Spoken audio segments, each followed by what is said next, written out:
All righty, good afternoon now. Today is Tuesday, August 24th, 2021. This is our first day of Anatomy and Physiology 431, Biology 431, Anatomy and Physiology. When you come into class at the beginning of the class, this is what things will look like.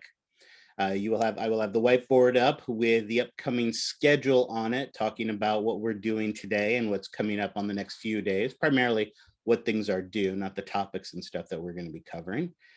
If we have a daily quiz, like the attendance quiz today, that information will be there, including the access code.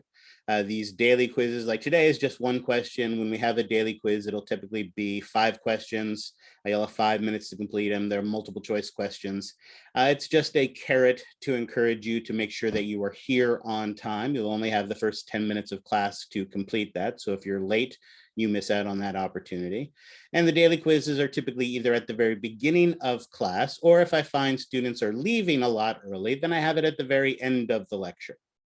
Because this is a synchronous class, I encourage you to be here and be here for the entire time of the class. So we have these types of quizzes to, like I said, be a carrot to encourage you to be here. Again, you're in the second semester now, so you already know what a class like 430 contains and what is necessary to be successful. So I shouldn't have to use these carrots for 431 students because you're supposed to be trained. So hopefully that will be the case here as well. We will do a brief introduction, walking through the class again from the 5 for 5 meetings that I've had and from the student info sheets you guys have been filling out. We have a diverse collection of students from different 430 instructors. So I have to bring you guys up to speed of what I am like as an instructor, which is actually a good thing to do right now. Let's go ahead and do this real quickly. Excellent. Fair number of you are on camera. Many of you are hiding, and shame on you for that. But what I need you to do, if you had me for 430, can you please either physically raise your hand or click the button to raise your hand so that we can see you all? Go ahead and keep your hands up. Now, I do this for 2 reasons. One of the reasons that I do this is because I drink heavily, and so I've forgotten most of you, and so this is a way to remind me of that. But the other reason I do this is these are the people to talk to about what my expectations are in a class. The same way I ran 430 is the same way I'm going to run 431. So these are the people who took me for 431, know what my exams are like. I will happily tell you what I think of myself as an instructor, but these are people who I think you should ask to get their opinion of what I'm like as an instructor. So hopefully you'll see some of those people. Hopefully you'll be in groups of these people. Reach out to these people because they're the one that will give you the scoop on what you need to do to be successful in my class. Thank you for that, guys. All right, let's go back to the whiteboard. As I mentioned at the beginning of class, and again, if you have not taken the attendance quiz, do that. Access code is START.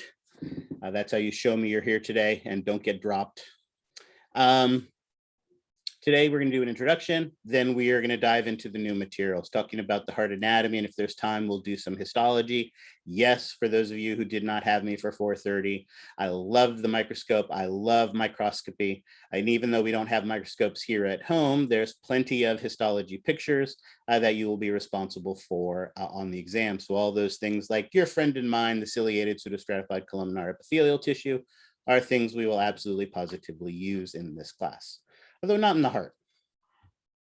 Also notice we have a fair amount of introductory stuff that is due on Thursday. The class has been open for the past week, although you're certainly not required to be here. I want to give people a chance to get up to speed, but if you wanted to hoard your last few days of freedom, it was not required. But that does mean over the next 2 days, you're going to be very busy. There is a Mastering A&P, which hopefully all of you are familiar with, introduction that is due. If you took it from me in 430, it's the exact same quiz, 4 points. It's just that carrot to get on.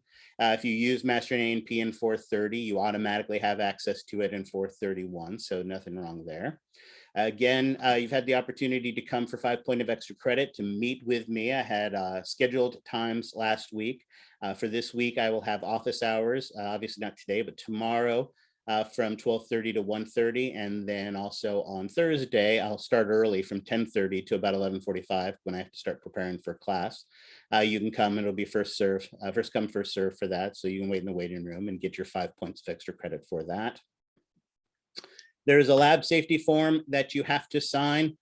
Again, we are at home. There is no lab component that is on campus. However, I guess if I tell you to pat your head and rub your tummy and you poke yourself in the eye, this stops you from being able to sue the university. However, one thing that will be different, at least as of right now, is there is an open lab on Fridays. Again, this is not a new concept. Many of you who had 430 hopefully took advantage of it last semester. And Jeff Chingaris will be running the open lab again, and he will be running it on Zoom. However, he will also be on campus. So you actually have an opportunity to go in the classroom and actually see the charts and hold the models and look in the microscopes and do all of those things on those Friday open labs as well. If you are going to come into the open lab, you have to have your vaccination to be on campus. You have to wear a mask to be in the classroom, and you have to have this lab safety form signed. But like I said, even if you're not planning on going on campus, you must sign this lab safety form. If you do not fill out the lab safety form, you will be dropped from the class. It is a requirement from the class. Again, hopefully, and it's distracting. I'm going to go ahead and put everybody's hand down if you haven't done so already, just because seeing all those hands, I want people who actually have questions to have the opportunity to ask them. So I'll just lower all of those. Excellent. For hopefully most of you have some familiarity with Proctorio. If you don't, there is a Proctorio and syllabus quiz to familiarize yourself with that process. Make sure you know how to scan your area properly and the rules for that. So make sure you read that page and take that quiz that's due on Thursday, as is your student info sheets, was just an opportunity to ask me questions and tell me a little bit about yourself. Next week, we start getting into the real homework, your lab manual. Again, all of you, I'm guessing, use the Ammerman textbook. Unless you took this class at another university, then you might have a different textbook, and you're welcome to use any textbook you want. But all of us are going to be using Pearson's Mastering A&P.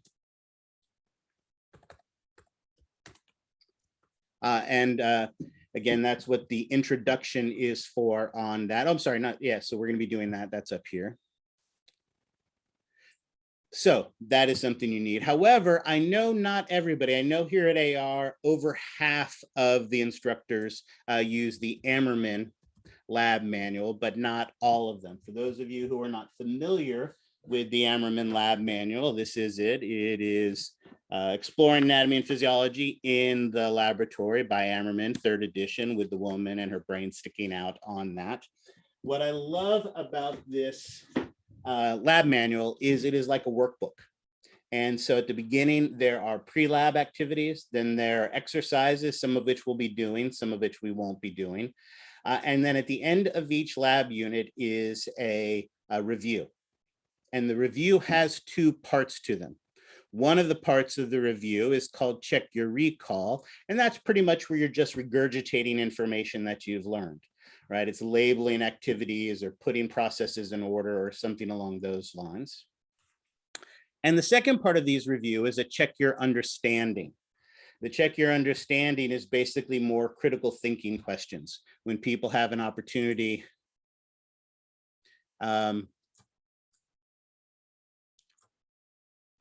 Michelle, I'll be able to answer that question for you in a bit. Check Your Understanding is critical thinking questions that will allow you to be able to use the knowledge you know to be able to decipher information and make sense of it. And I guarantee that some of these Check Your Understanding questions are in the test bank for the exams. I like these types of critical thinking types of questions. Also, hopefully the other thing you did in 430 are some lab simulators. There are 2 primary lab simulators we're going to be using. The first one, which I like a lot, is the Labster. It is a very, very excellent lab simulator with one minor problem. It's sometimes you can get lost in there. You can get stuck because you've forgotten to throw away a slide or to throw away the pipette off of your pipette extractor thing. And so you can get stuck a little bit, but it is a fairly fun, fairly intuitive, okay, fun's not the right word, but it is a decent lab simulator, and it is integrated within Canvas. So once you click on the Labster link from the modules, it takes you to that Labster activity, and you are responsible for completing the entire activity. And you need to get at least 80% of it correct.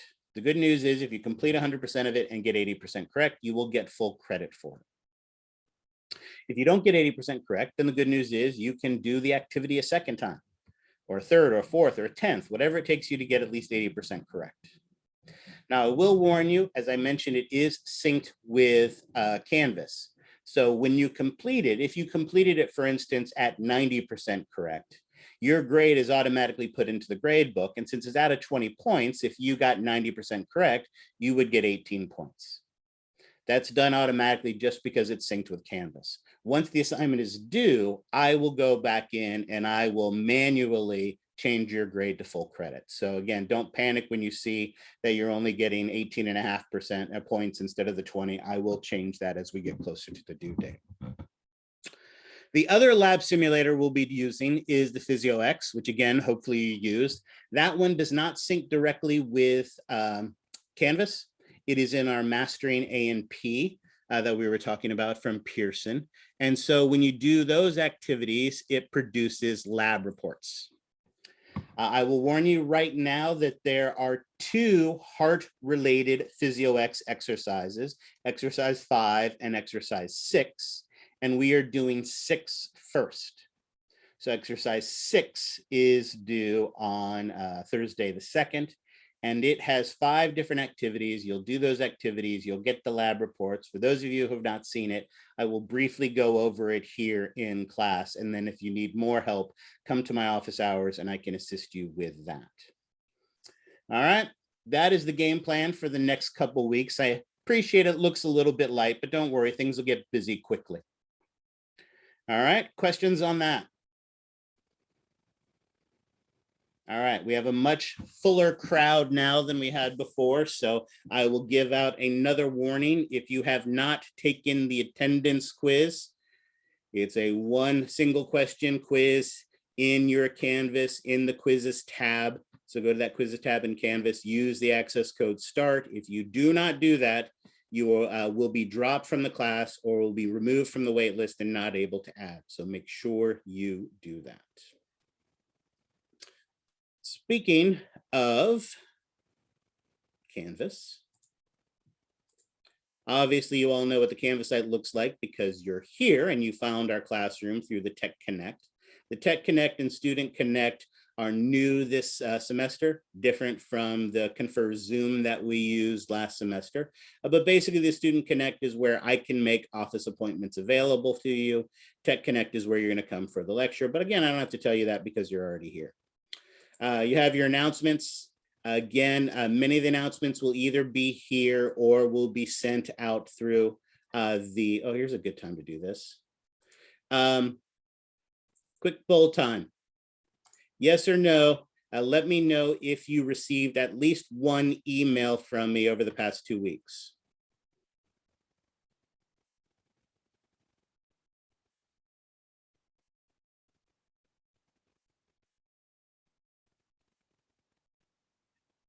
Come on, 6 people can't already be asleep. We've only been talking for 15 minutes. Click yes or no.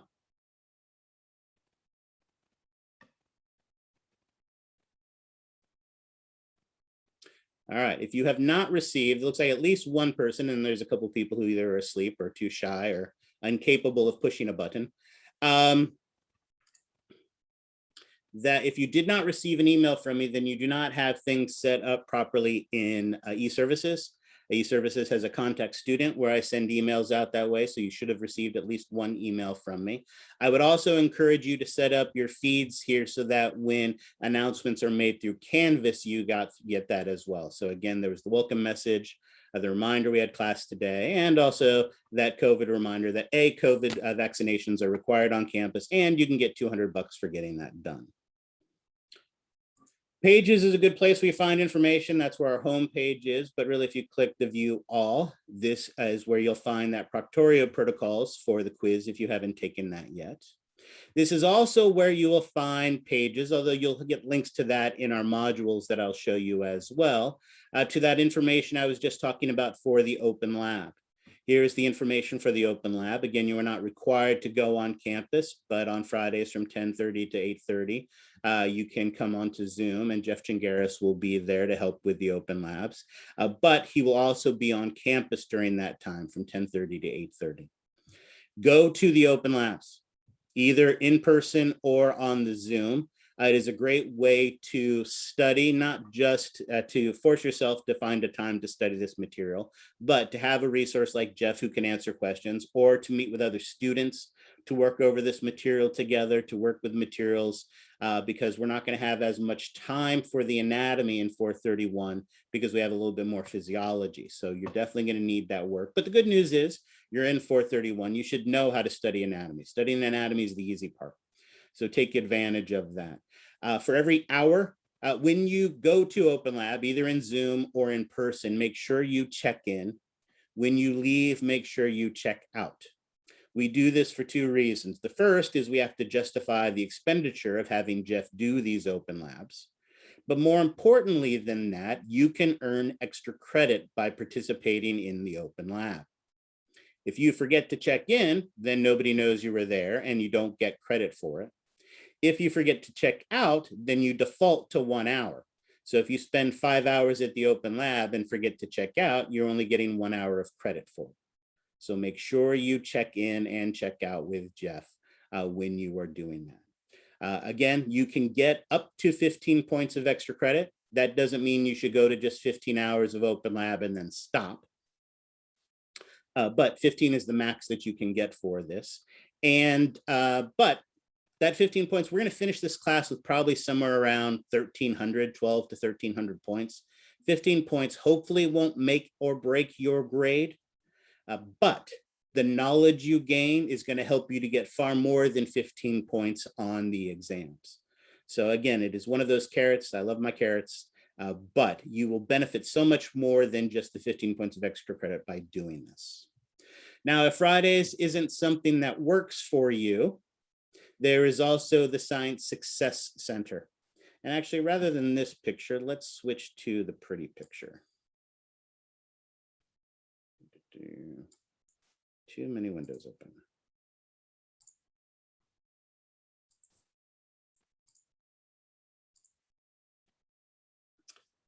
Starting yesterday, the Science Success Center is now open. The Science Success Center is a program that we developed based on a program that was originally designed at a medical school in Minnesota. There was this medical school that was finding that 50% of their first year students were failing at their medical school. They had a 50% attrition rate, which is really, really bad. And so they did this big study to figure out why. And what they realized is the problem is med students are smart. And that's the problem. Because we all know those people from when we went to school, right? All through middle school, all through high school, they're the ones that sat in the back of the class and read, or slept in the back of the class, and yet still aced all the exams. They never had to crack a book to be successful. And many of them never had to crack a book through college either.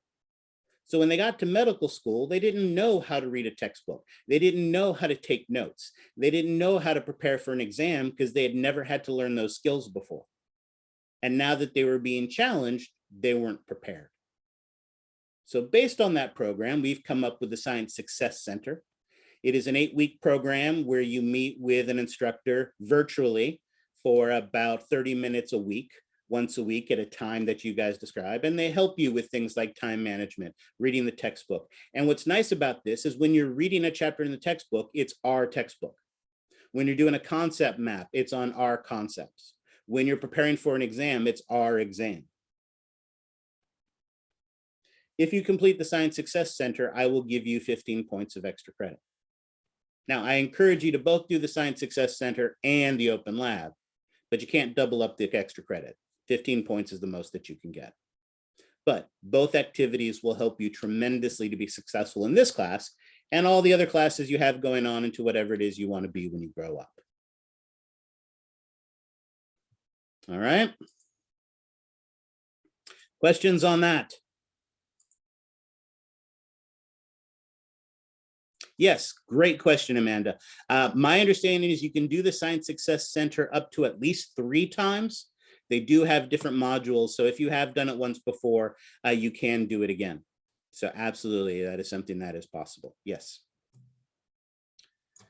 Excellent. And thank you for asking that question. If you guys notice, I talk fast. I haven't been caffeinated yet, so just wait till I get caffeinated. And then after the first break, it's going to be even more fun. So a great way to slow me down is to ask questions. As the students who took me for 430 know, I am a firm believer that the only bad question is the question not asked. The whole reason we are here together is because I expect you to ask me questions, and I expect to be able to answer them. I expect to ask you questions, and I expect you to answer them. If I just wanted to hear myself talk, then I would have recorded the lectures and I'd be sleeping in right now and letting you guys deal with this all by yourself. So I expect lectures to be interactive, ask questions. You're paying good money to be here. You're spending a lot of time to be here. It's just as bad as it looks. It's Slutsky. You're spending good money to be here. You're a lot of time and effort into this class. So if you're not understanding something, then you're not getting the information. You're not getting your money's worth out of it, and I'm not doing my job. So by all means, ask questions. All right, excellent. So that's the pages. I want to talk quickly about the syllabus. Again, there shouldn't be too many surprises here. If you want a copy of the syllabus to print out and hang on your wall, we've got it here. As you know, this is the second semester of anatomy and physiology. If you have trouble sleeping at night, I encourage you to read the student learning outcomes. Mastering is in this, in that if you look at the bundles, the web resource, the modified mastering A&P, is included in both textbook bundles. So actually there are 2 versions of the textbook bundle. These 2 versions are identical to each other. And the only difference is one is the ebook only, and the other has both access to the ebook and a physical copy. Now, just this morning, I have been informed this one, the one that has both the ebook and the physical copy, has been on back order. But I just got an email today that the warehouse currently has at least 50 copies of that bundle, and they should be shipping out within the next day or 2. And the other thing is that every single person who is in this class, if you haven't used the Mastering A&P before, get a free 2-week access to it. And if the book takes longer than that, they can extend that for another 7 to 10 days. So 2 versions of the textbook. And again, I don't care what textbook you use. I will use the Mara, but again, if you have a textbook that you used in a different 430 class and you like it, that's great. But you will have to use the modified Mastering A&P. And so this can be purchased by itself, the Mastering A&P, both with and without access to the ebook. So if you have a textbook that you like already and you just want access to the modified Mastering A&P to do the assignments in there and get the study resources, I think it's like $67, $69, $67. It's less than $70, I think. With the textbook, I think it's $115. So that is something that, and if you use the Mastering A&P last semester, you have access to it this semester already. So the third thing you need a textbook, you need the modified Mastering A&P. And the third thing you need, as I mentioned, is the lab manual. Now, if you didn't do a lot of histology in 430, heck, for even if you did, I do encourage you to have a histology atlas. There are things like the PAL program on the Mastering A&P. There is the almighty Google, but as you know, you have to be careful with the almighty Google, because when you search for something, that's not always what you get. I'm sure, like me, every morning you get up and type in Justin Bieber shirtless tattoos to see what new tattoos he has all over his body, right? Big news came out this week. He says that no matter how many tattoos he has, he'll never tattoo his hands. So at least we have that going for us. So that's amazing. And when you put that Justin Bieber shirtless search into Google, millions of pictures come down, but as you know, not all of them are Justin Bieber shirtless. Well, it's the same way with histology. If you do a search for a ciliated pseudostratified columnar epithelial tissue, you're going to get 1 million pictures, but as you know, not all of them are going to be ciliated pseudostratified columnar epithelial tissues. And if you don't know what a ciliated pseudostratified columnar epithelial tissue is, you won't be able to tell which pictures actually are ciliated pseudostratified columnar epithelial tissues and which ones are not ciliated pseudostratified columnar epithelial tissues. So if you have something like a nice histology atlas so that you can clearly identify what a ciliated pseudostratified columnar epithelial tissue is, then you can go to Google and you'll be able to tell the ones that are and the ones that are not ciliated pseudostratified columnar epithelial tissues. Now, there is no homework assignments in this histology per se, although I guarantee you'll be responsible for histology on the exam. So, but it's not like I'm going to say, go to page 15 in the histology and answer the 3 questions there. So that's not what it is, but it is going to be an important resource. But again, if money's an issue, if you're worried about them getting the minimum, which again, these are resources that you're going to be using again likely in your class, so that shouldn't be the case. But if it is, the 3 things you have to have are the lab manual, the Mastering A&P, and a textbook, not just my textbook, but any textbook. If you have those 3 things, you will be able to do all of the assignments in the class. All right. Questions on that? And yes, if you had Mastering A&P in spring or in summer, you will have access. When you click on the link, and again, my link looks different from yours because I'm an instructor, but when you click on the My Lab and Mastering, it'll either ask you for your username and password, or if you've already logged in since it's through Canvas, you should automatically have access to it. We'll go over that resource a little bit later. I want to go back to the syllabus real quickly. We talked about the materials. Instruction, this is an online class. Yes, it has a lecture and a lab component, but obviously we're not going to be hands-on, so there's going to be a lot of talking. This is a synchronous class. You are expected to be here and be here on time. As I mentioned, there will be daily quizzes either at the beginning of class or the end of class, so it is important to be here and be present for those. And there's no makeups on those daily quizzes, so it's important to be on time. Yes, I do record the lectures and I post them onto our class YouTube channel. I have a YouTube channel for that, but it can sometimes take days for that to occur because I first have to compile it here. Then I have to change the format of it. Then I have to upload it to YouTube, and then YouTube has to process it. And there could be the cases where coming back from a break, I may forget to click start recording again. One of the things that you can do is help me to remember to do that. One of the things I've noticed with this new tech Zoom is it used to say recording started or recording paused or something like that. It doesn't say that anymore. So it's harder for me to remember. So, or there could be technical issues or all other types of stuff. Having these recorded lectures are a good study tool, but they are not an alternative to coming to class. There are quizzes in class. There are other things that we're going to be doing in class. There are going to be group activities you will be doing in class. All of the exams take place during the class. So this is a synchronous class and you are expected to be here. So yes, that is true.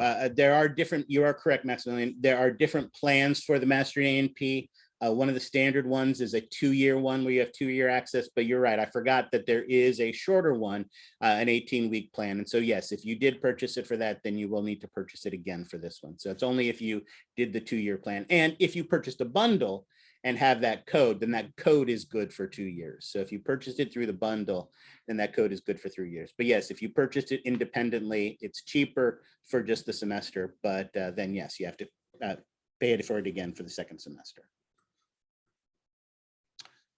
This class is all about points. Your goal is to maximize your points in this class. As I mentioned, we'll finish with somewhere between 1,200 and 1,300 points. And points are points are points. Just like in golf, strokes are strokes are strokes, right? When Tiger Woods isn't driving off of cliffs and he hits that 300-yard drive, how many strokes does that count as? 1. Excellent, right? This is the part where all of you guys answer because it's a very easy question and you do it enthusiastically. Excellent, so I appreciate that, Brian. If you hit, when he hits a 2-inch putt, how many strokes does that count as? 1. Okay, apparently nobody caught that enthusiastically all at once thing. So let's try that one more time. How many strokes does a 2-inch putt count as? 1. 1. There we go, excellent. See how fun that is, right? In golf, strokes are strokes are strokes. Well, in this class, points are points are points. 1 point on a homework counts the same as 1 point on the final exam, counts the same as 1 point on a group project, counts the same as 1 point on a homework, and so on and so forth. And the beauty in this class is nobody's points affects anybody else's. So if every single person in this class gets 90% or more of the points, then every single person gets an A. That gives you guys a huge incentive to work together. Learn this material, bounce the information off of each other. One of the things that I like to say is an easy way to show yourself what you know is to describe that process out loud in your own words, right? I make one bunny ear, I make a second bunny ear, the first bunny ear goes around the second bunny ear, through the bunny ear, pull them tight. I own the process of tying a shoe. I can describe it in my own words. Now, you can do that if you have a dog, right? As you know, if you have a dog, you can talk to your dog and it'll stare at you forever. So you could say it out loud to your dog. If you have a slow moving significant other, you can say it at them as well. But the advantage of working with the other students in the class is they are also trying to learn the information. And one of the best ways to learn something is to teach it to somebody else. And when you describe that process to someone out loud, they can tell you, oh, wait, you got those 2 steps backwards, or you forgot this, or that's really good the way you said that. I'm going to remember that way. Working together can allow you all to be successful. You guys do have a group project. For those of you who had me for 430, we had some very informal group projects with the bones and stuff along those lines. And this one, we're going to have a little bit more of a formal group project. That's going to be worth 50 points, where you'll be working together on that. But that's not till the second part of the class. So we don't have to worry about that yet. But so you're going to have to work in groups for that. But I encourage you to form groups. There's a discussion board where you can set up and form groups, or you can just announce, hey, I'm going to be at Starbucks on a Thursday. Does anybody want to meet up, or something along those lines?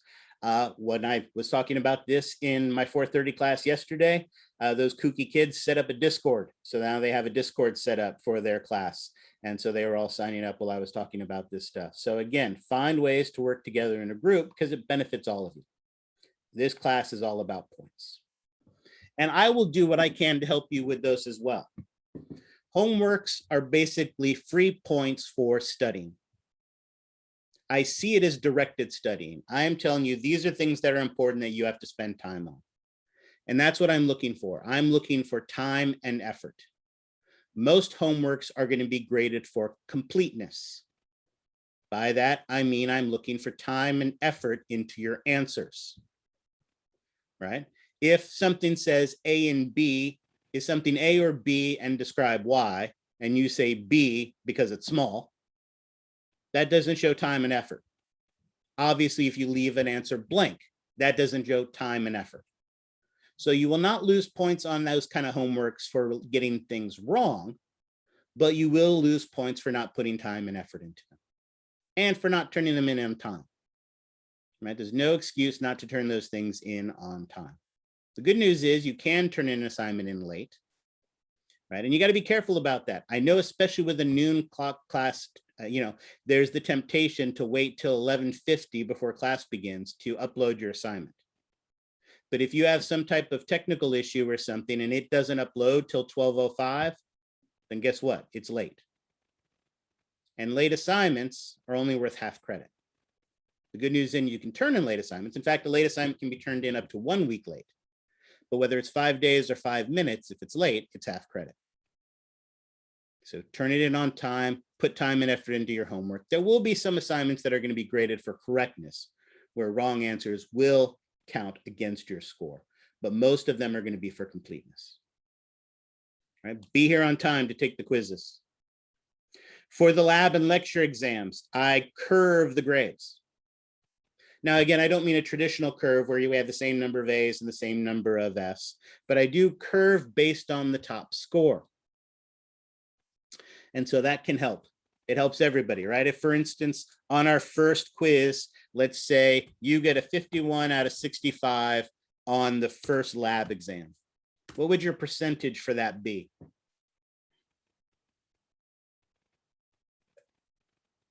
Come on, I know you all have smart devices in front of you. What's 51 divided by 65 times 100?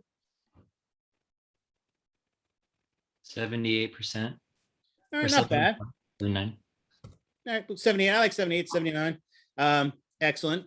Not bad for a first exam, not great, right? And let's say the top grade in the class was a 61. Well, I'm going to curve it by a 61. So, of course, top grade, the person gets, of course, that 100%. But does that help you as well? Yes. Yeah. Yeah. Yes, it does. Now you have a 51 out of 61. And what's your percentage for that? About 84%. Yeah, about 84%. So now you went from a high C to a mid B. So for all the lab and lecture exams, I curve them, and that curve benefits everybody. Also, again, we have 5 lecture exams. So let's say you do okay on the first lecture exam.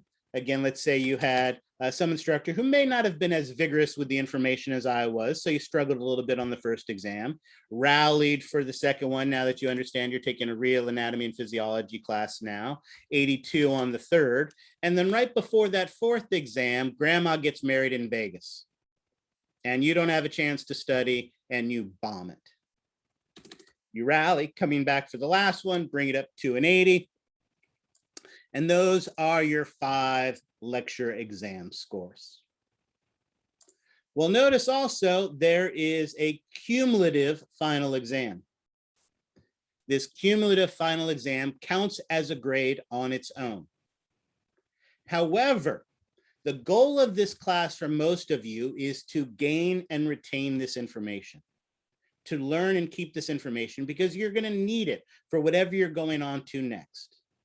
And so if you're able to gain and retain this information, I will reward you by allowing you to replace your lowest lecture score with your final exam. So if you, for instance, got a nice solid 83 on your final exam, then what I will do is go back and I will replace that 65 with an 83. And just like that, you had 18 points added back into your score.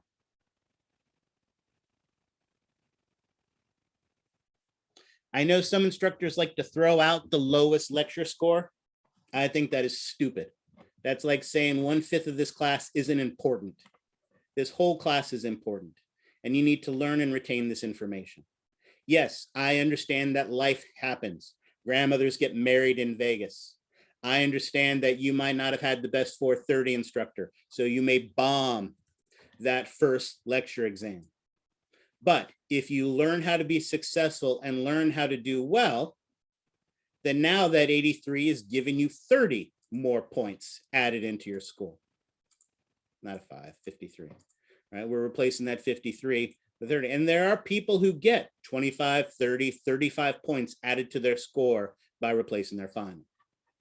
Now, if you get all 90s and you get a 75 on the final, am I going to replace one of those 90s with the 75? No, of course not. The point isn't to be punitive. But also, if you get 95s on all the lecture exams, you can't blow off the final either. Remember, the final does still count as a grade on its own. So it counts as a grade on its own no matter what. But if you stumbled somewhere along the way, but you recovered from that, you learned how to be successful in this class, and you retain the information, I will reward you in that way. One last thing I do to help. There are 10 participation points in this class. Not extra credit. This is a grade. I expect you to be here and be active in the learning process. I expect you to ask questions. I truly believe the only dumb question is the question not asked.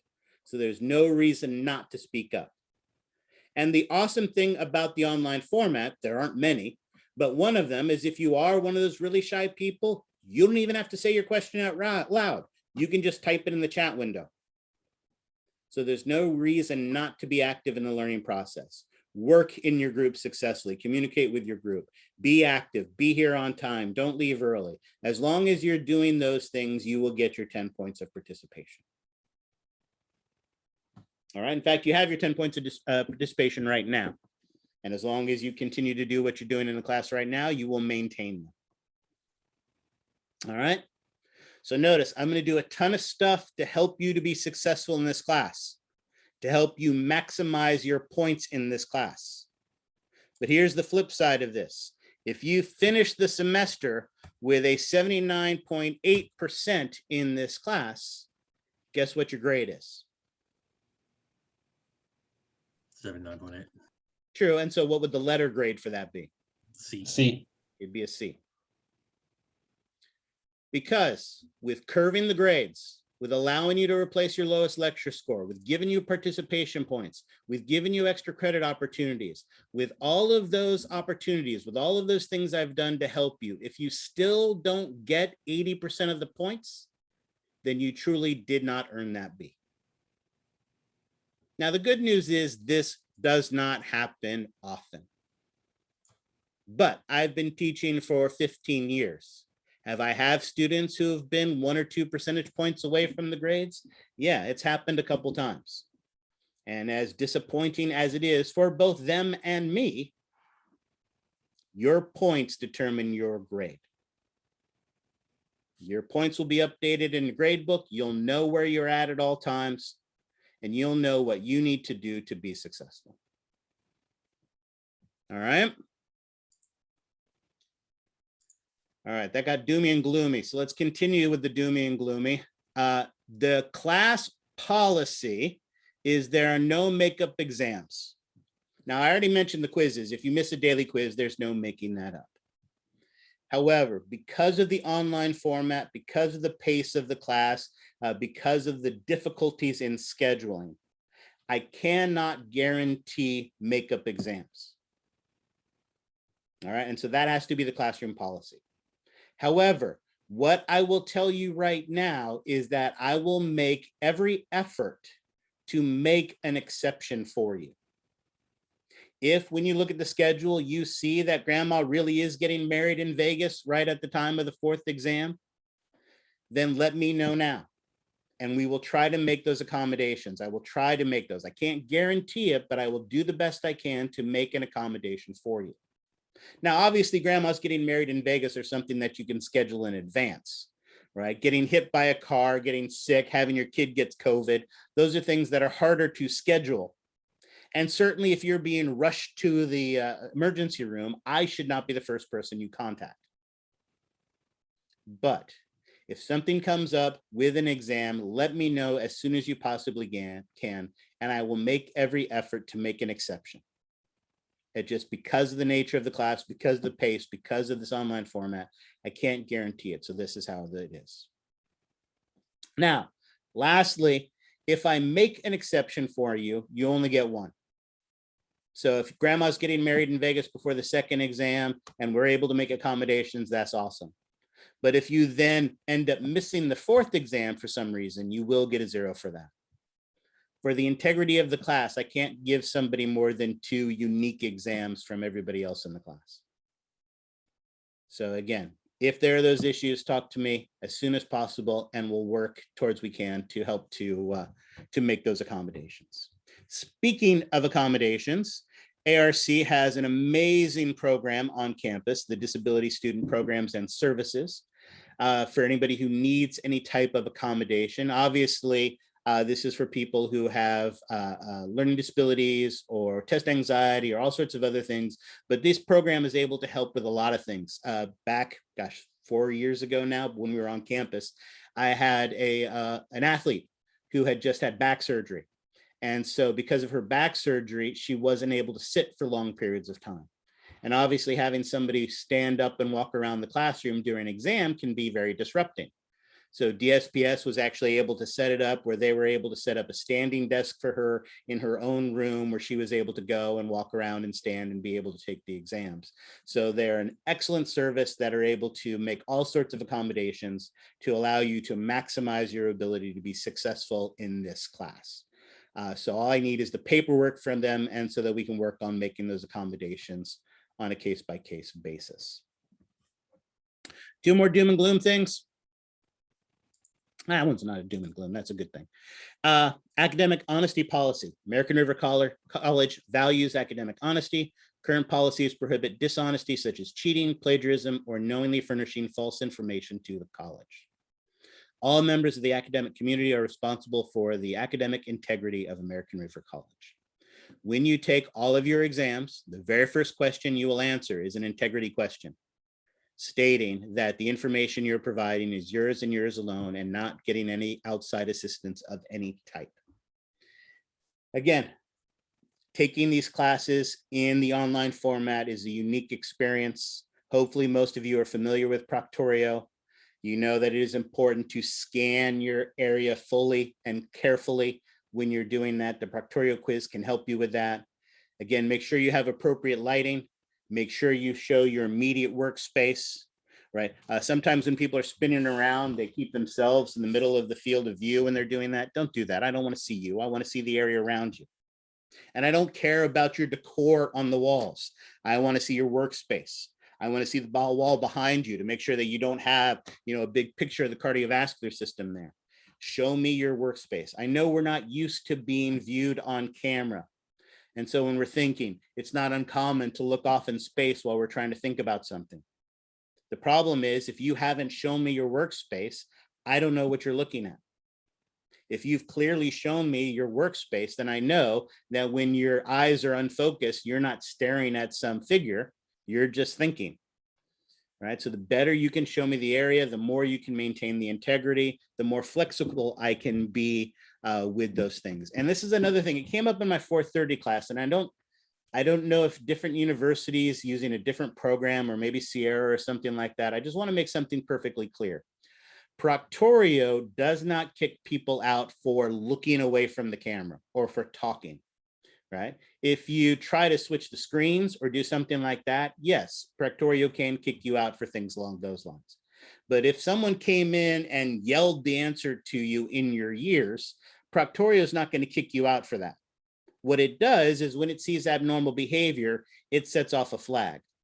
And then I have to go and look at that flag and see what's going on.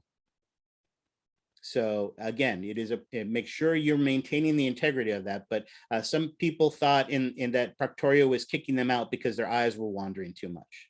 No, as I've mentioned in the Proctorio quiz, if your eyes wander too much, you can lose points, but I'm the one that makes that determination. Proctorio does not remove any points. Any academic honesty things are things that I deal with. Smart devices in your area, don't have your smartwatch on while you're taking the exams.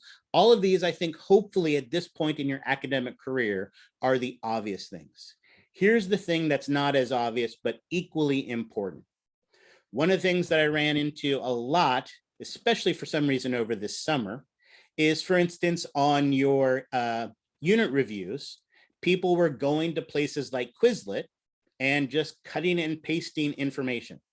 They found an answer on something like Quizlet and they pasted that information onto their answer sheet. And that is plagiarism. All right. It's a learning process. You're supposed to be studying. If you want to go to Quizlet and look up the question and find an answer that somebody else wrote, that's your service. That's what you decide. But when it comes to putting it on the page, put it in your own words. I don't want something cut and paste from Wikipedia or cut and paste from Quizlet. Or if you work in a group, I just finished encouraging you guys to work in a group. I strongly recommend you to work in a group. Most A students have a group that they work with. But once you decide what a right answer is, I don't want the same answer photocopied 4 times. Once you guys decide what the right answer is, I then want you to write that answer in your own words. After all, that's what you have to do on the quiz, on the exams. You're not regurgitating something you memorized from Quizlet on the exams. You need to be writing things in your own words. So copying the exact same thing word for word as somebody else or from some other source is another form of cheating, and you will lose points on that.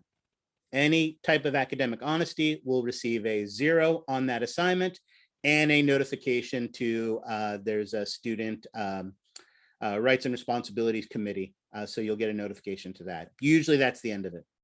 And like I said, I've been teaching for 15 years and only twice has something elevated beyond that. And there's a link here for your student rights and responsibilities. Last important thing, obviously, if you're not here today, you're not hearing this and you've been dropped from the wait list or dropped from the class. But it is also, you have to be here on Thursday as well. There's going to be another attendance quiz. And is there anybody, I'll ask it again, is there anybody here who did not take the attendance quiz? Yes. Okay, go to the Canvas, go to your quizzes tab. In the quizzes tab, there is an attendance quiz. Take the attendance quiz. And when you take that attendance quiz, the code for that is START. Isn't that what it is? I think it's START. Yeah. Yeah. There you go. It's START. Yeah. So access code is START for that. All right. Oh, we were on this list. All right. So be here today, be here Thursday, do that syllabus, do that attendance quiz. And hopefully we'll be able to add as many students as possible. Based on the number that we have here, if you are on the wait list and you're here, it looks like you're getting in, because I can have as many as 32 and there's only 31 people here right now. So the good news is if you're trying to add the class, and I'll take a look at it during the break, it looks like everybody who's here gets in. So that's definitely good news. All right. 2 last important dates. Last day to drop without a W and for a full refund is September 5th. Last day to drop with a W notation is November 16th. I talked a lot about this already. And again, we looked as a group here. Take advantage of the people that are here in this window to help you to be successful. And notice I'm one of those people in the windows. Right? Come to my office hours, send me emails. Many of you have already learned I'm very good at responding to these things. So take advantage of the resources that are available to you to be successful. Towards that end, do all of the lab exercises, even if it's not something that you're going to turn in. A great example of this is as I mentioned in our lab manual, we have these, every unit of the lab manual has a pre-lab. You're not going to be turning all the pre-labs in for grades. There'll be some pre-labs you'll be turning in, but not all of them. However, if you look at the pre-lab, you'll see that it's a list of vocabulary terms and some labeling activities.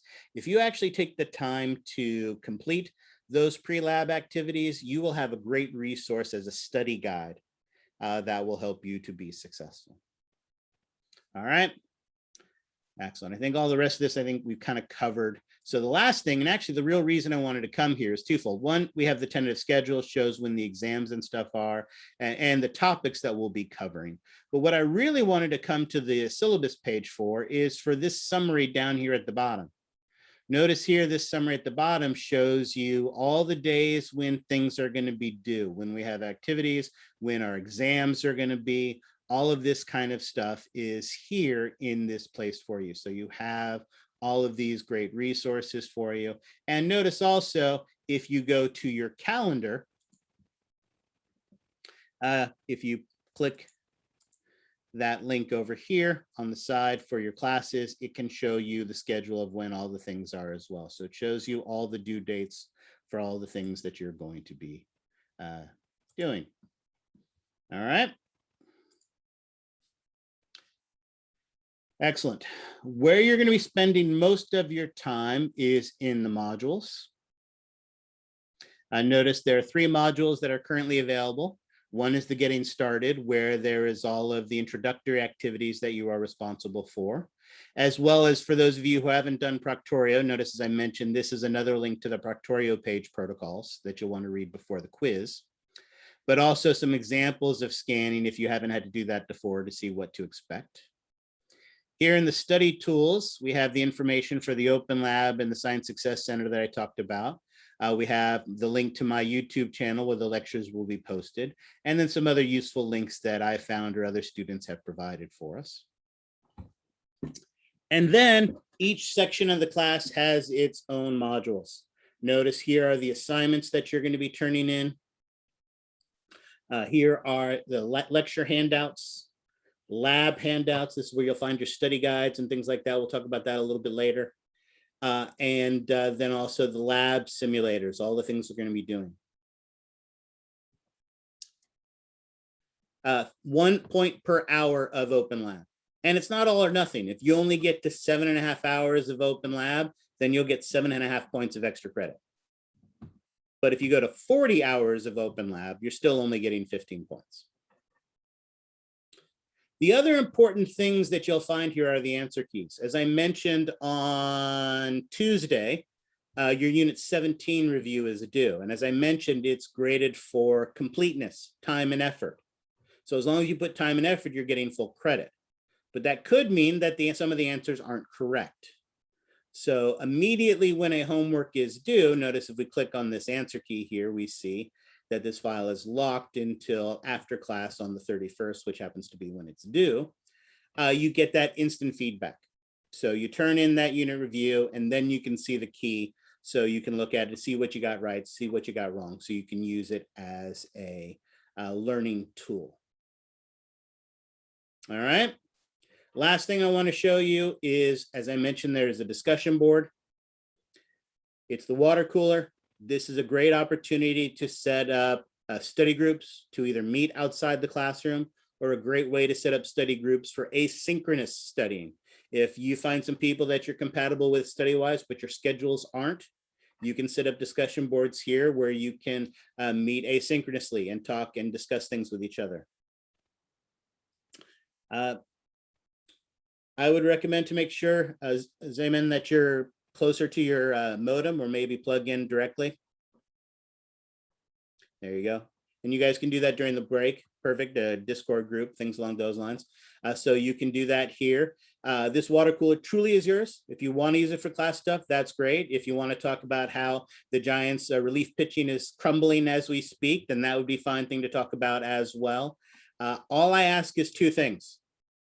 This water cooler is yours, so I do not come here, so don't ask me any questions here, because I'm not going to come and participate in the water cooler. It is truly for you. But what that means is that I fully expect you to be respectful of each other. And more importantly, if someone is not being respectful, somebody needs to let me know. Since I don't monitor the water cooler, if someone's not being respectful, I will not be aware of it unless someone lets me know. As soon as you let me know, that issue will be resolved, and they will not be allowed to participate. They will lose participation points, and any other appropriate actions will be taken. But you have to let me know that something's happened for that to occur. But I expect everybody to be respectful, everybody to be kind and polite in interacting with each other. All right. Questions on that? All right. Here is the deal. Let's go back to the whiteboard. Speaking of assignments graded for correctness, you have an interactive physiology exercise. We'll talk about that a little bit later. That is going to be graded for correctness. That's the first graded for correctness assignment that you have. But most, and I'll always warn you when they are just graded for completeness, like the unit reviews. All righty. Last call. Is there anybody left who has not taken the attendance quiz? Going once, going twice. Yeah, I need to still do that. Okay, do that now. Anybody else? Can I just leave and then come back? Is that how it works? You don't even have to leave. Just tab over to Canvas, minimize your window, or put your window in half, or just tab over. Alt tab over to Canvas, take that one question quiz, put in the access code, start. I will check the roster like I said, based on the number of people here, anybody who's trying to add will be able to add the class. So let's do this simply. Hold on. There we go. Perfect.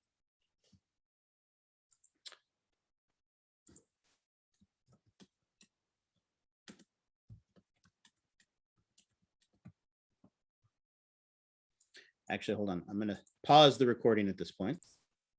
So the last little bit of introduction that I want to make sure that we are familiar with is the mastering A&P. Like I said, hopefully most of you have had experience with it, but I know some of you have not.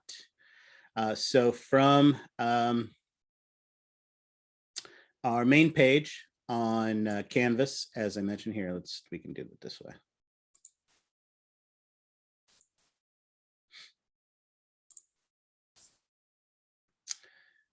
On our main homepage, or really on here over on the tabs, there's the My Lab and Mastering. And when you click on the My Lab and Mastering, it takes you to a link. And again, this one's slightly different from what I have, because yours are students and mine are the instructor. But what I want to show you on there are the two most important things that you are going to be dealing with on that site. The first of those is the e-text. So if you purchase the Mastering A&P with the electronic version of the textbook, or if you purchase the bundle and got the access code, then you will have access to the textbook, which is an incredibly powerful tool. And not only does it have for each unit, so for instance, we're starting with the cardiovascular system. So if we click here on 18 for the heart and come to this section, it's got some nice introductory activities, some videos, some other things, some nice concept mapping and all those types of things as well. Bunch of clickable links. And then, of course, all of the sections that you're going to be dealing with and activities and all the illustrations from the textbook. What's also really awesome about it is a dynamic textbook. So you can highlight pieces of information. You can add a note to this piece of information where you want to type in a piece of information or write some note about it and save that. You can bookmark things.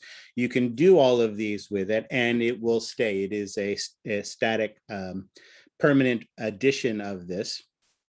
You can actually, if you're going away for the weekend, you can download chapters to your smart device. And once you download those chapters to your smart device, you can highlight it and you can make notes and you can make bookmarks. And then once you get home, you can actually resync it back to the textbook and all those things will be there as well.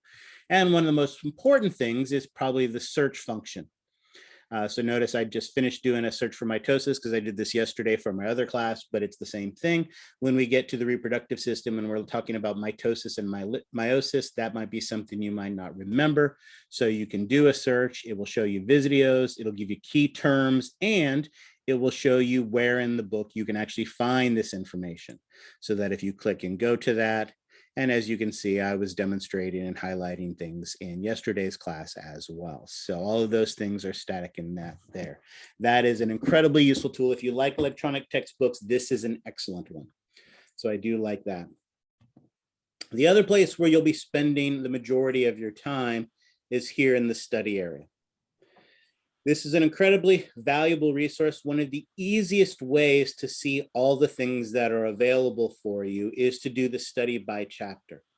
So again, notice if I go to the heart, which we're starting with, there are chapter quizzes and practice tests you can take.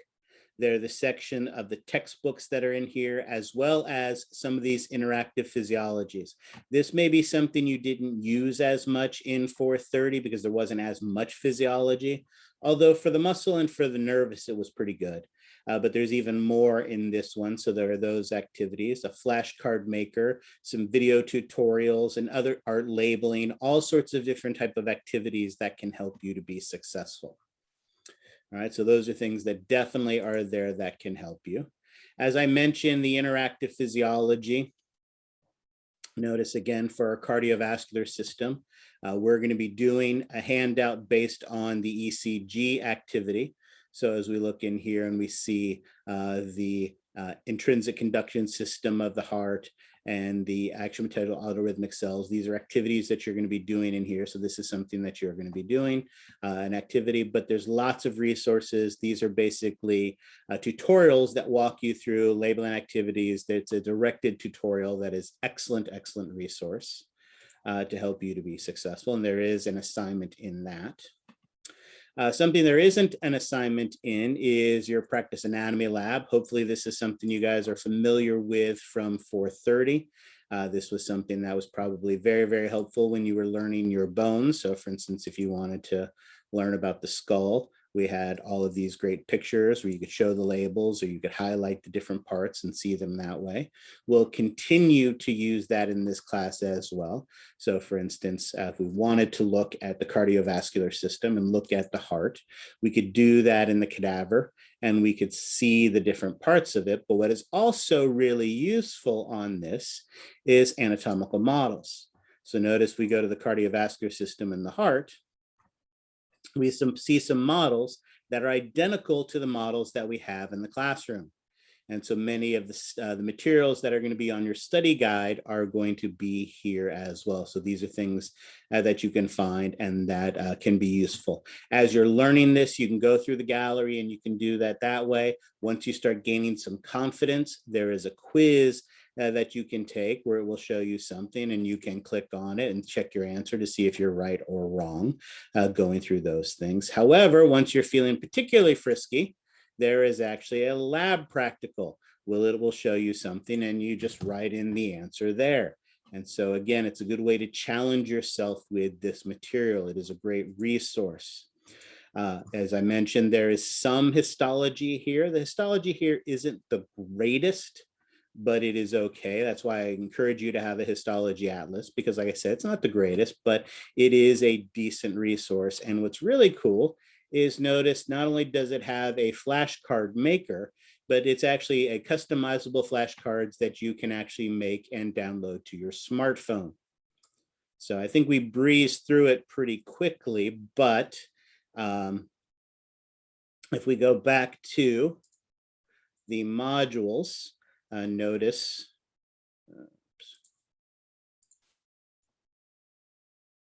in our unit 1 where we have our lab handouts, the very first thing on here is your cardiovascular anatomy and histology.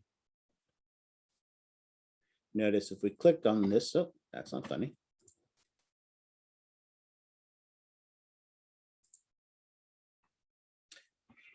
Here is the list of all of the blood vessels, for instance, you're going to be responsible for. Here is the histology that you're going to be responsible for. This is your study guide.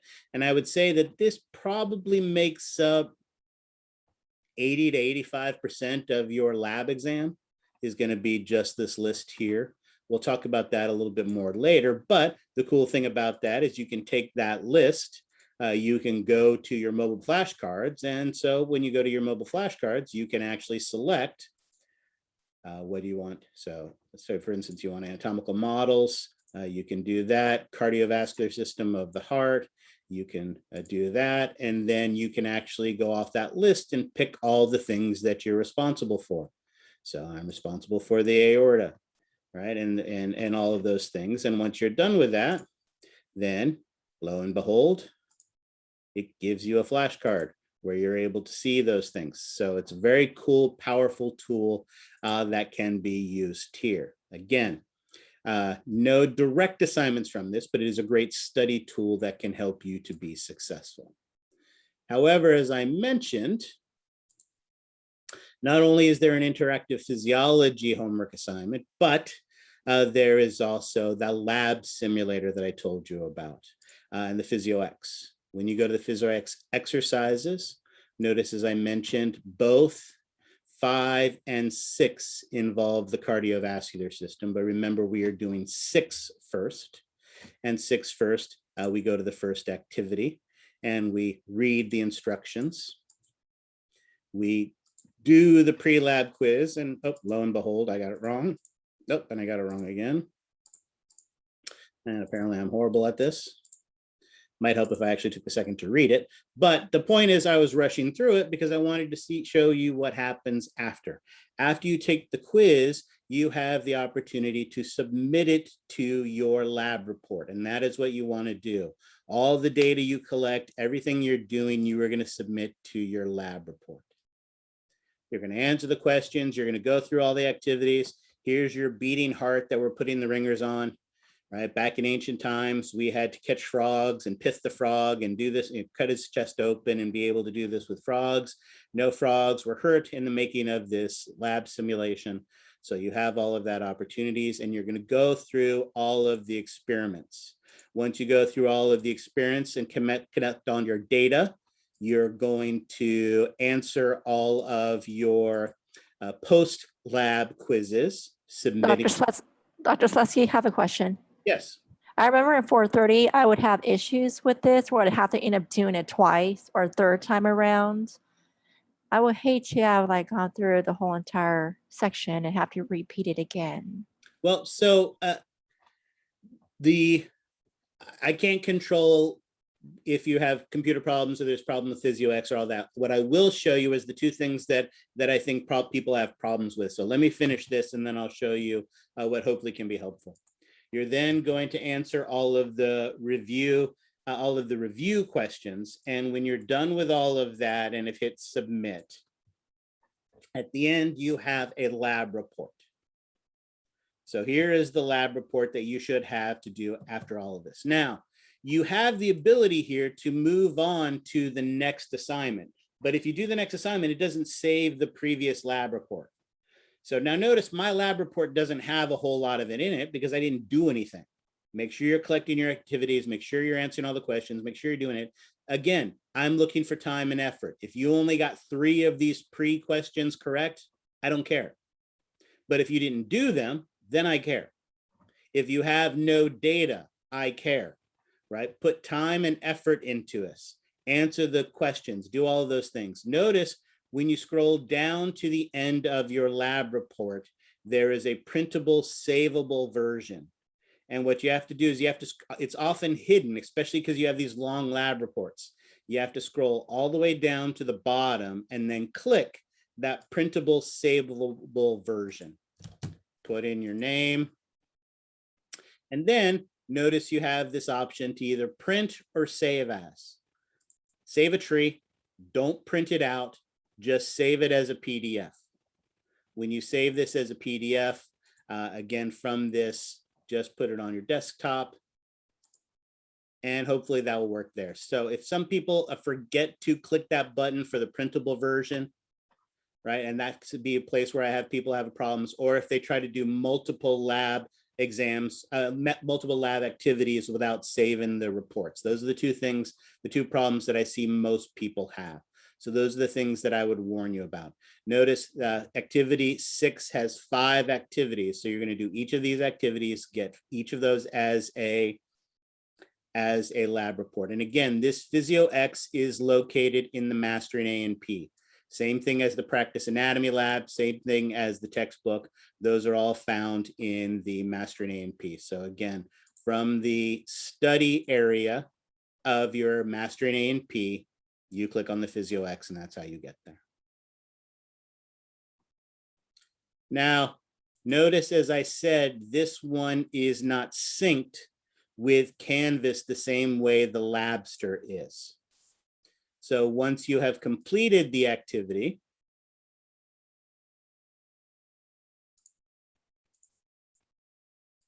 you will go to your modules. In your modules, under the lab simulators, notice there's the PhysioX exercise 6. You click on that link, and this is where you submit the assignment. So notice this is where I can pick the file to put in here. There are 5 activities. If I want to do all 5 activities first, I can do all 5 activities and submit them all at the same time. Or if I just want to do them one at a time, I can come here, I can go to my desktop, I can select the activity. And the nice thing about this is because you're logged into Canvas, when you submit this, it is putting it in a specific folder unique to you. So notice there's a place where you can write something in there, but it isn't necessary because it is a unique folder for you. Submit the assignment, get the sparkles.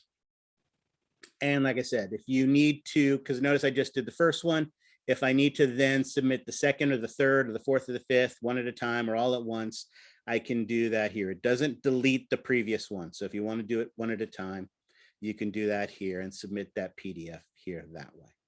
So that is the other major lab simulator assignment that you're going to be doing. And again, that's in the PhysioX. All right. Questions on any of that? I think that is most of what we need to do for the introduction. More time than I would like to put into this, but again, I appreciate that this group isn't all students who had me for 430. So I think it is important to go through some of these activities that are specific to this class, or not specific, but are important to this class and to your success. So any questions on any of that stuff? I know we went a little bit quick, but like I said, if you're not familiar with this, then you can either watch the video again or more easier, come to my office hours and I can help you with that together. All right, we have office hours right before class, so it's super easy to just get up an hour early. So get up at 10:30 instead of 11:30 and come to my office hours. All right. Questions on any of that? All right. Finally, all the introductory stuff is out of the way. So finally, we get to start by having some fun. Time to start talking about, as I mentioned, the cardiovascular system. And as I also mentioned, we're going to start our discussion of the cardiovascular system with the heart. The heart is obviously one of the primary organs of the cardiovascular system. What are some of the other ones? Are there other ones? The lungs. The lungs aren't necessarily part of the cardiovascular system any more than your arm is. Obviously, the heart carries or pumps blood to your lungs, to your arm for some purpose, but I wouldn't say they're necessarily part of the cardiovascular system. Excellent. Blood vessels. The other big one is our blood vessels. Artery. And blood vessels come in different flavors. Excellent. As I heard arteries. I see someone wrote veins. Are there any other flavors of blood vessels? Capillaries. Those are the big three. Excellent. And an important question is, how do we define arteries, veins, and capillaries? Going to or coming from the heart. Excellent. The way we define them is the direction they carry blood.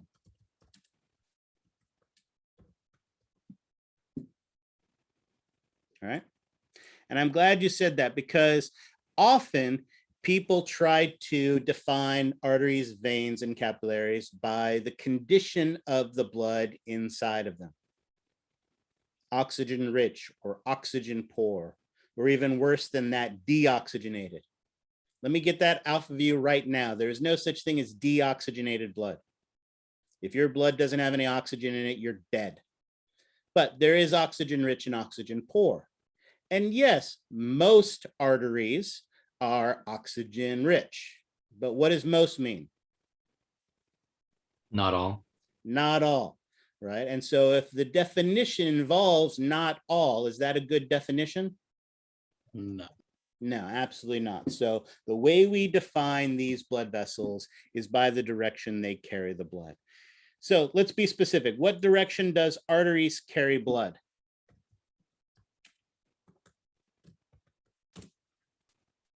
Excellent. Ariel's got it. Away from the heart. And so that means veins do what? Carry blood to the heart. Excellent. So what does that leave for capillaries to do? Are they the in-between parts? Absolutely, they are the in-between. So absolutely, this is basically the turnaround point where things go from going away from the heart to change to go back to the heart.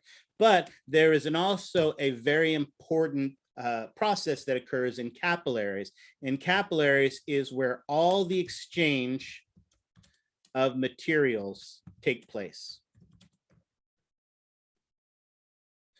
Basically, arteries and veins are conduits. Now, when I use that term conduit, what do I mean by that?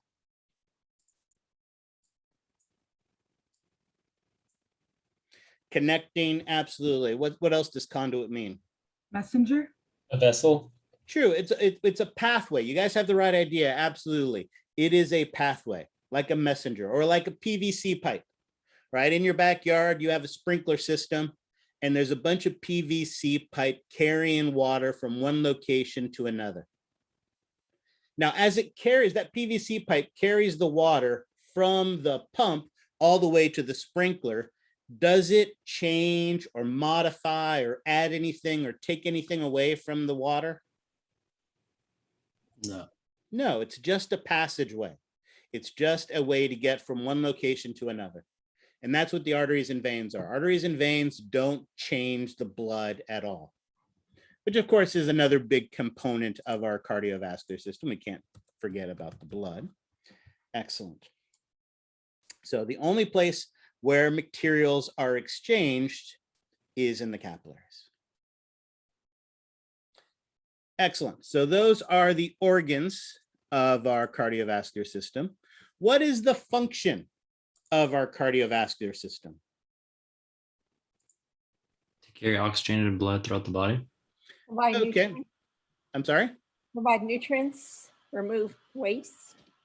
Absolutely. And again, let's change the word. Transportation, right?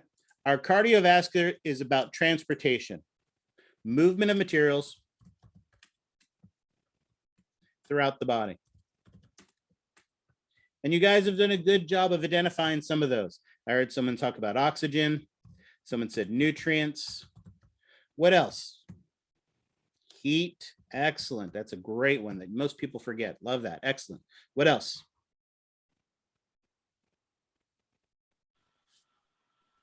Carbon monoxide. CO2. Excellent. Hormones, chemical signals, carbon monoxide, carbon dioxide. No, hopefully not carbon monoxide. Carbon dioxide. What else? Protects the body against infection. True, that is definitely another function, protection. How does it provide that protection? I mean, white blood cells, your immune Okay, system, Okay, I like that. lymphocytes. White blood cells provide our immune response. You cannot see the lower half of my body right now, but if you could, you would see that I was standing on a soapbox right now. And I'm standing on this soapbox to tell you that there is no such thing as an immune system. How many organ systems do we have in the body?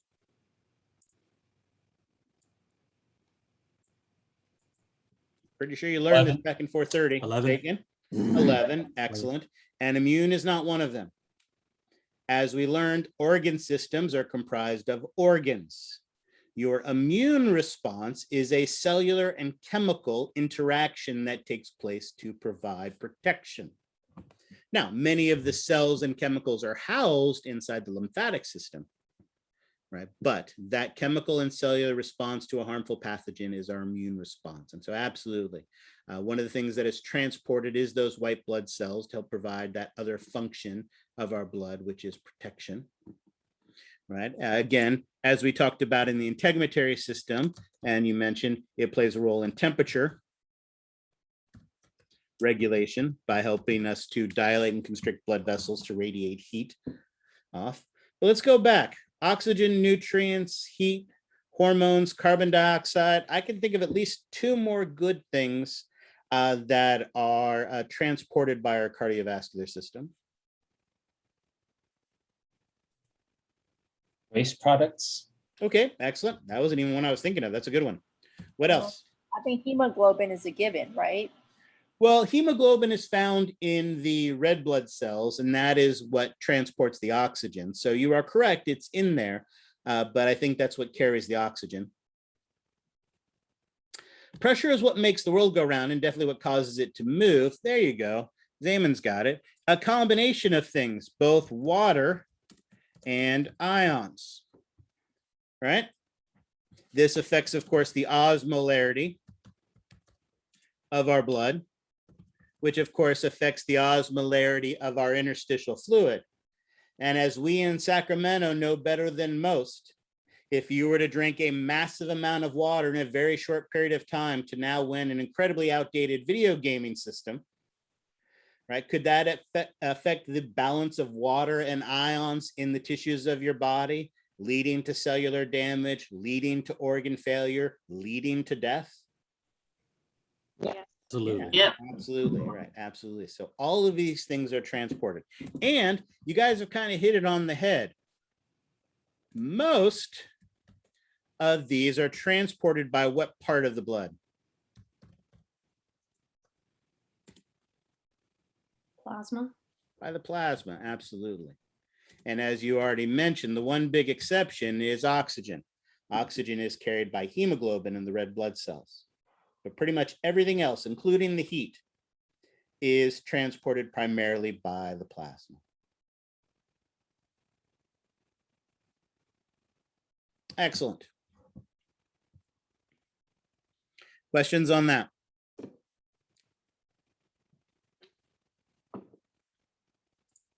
All righty.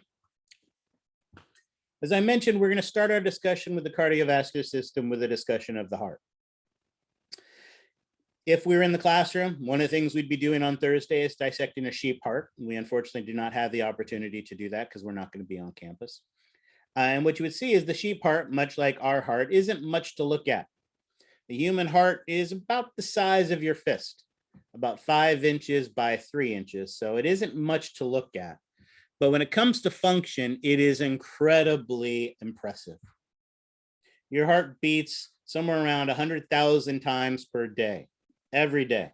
Doesn't get Sundays off, doesn't get to sleep in on Wednesdays, get every other Tuesday off or anything like that. All day, every day. Massive, massive function. Moving about 8,000 liters of blood through your body during the course of the day. Again, it is incredibly impressive in its function.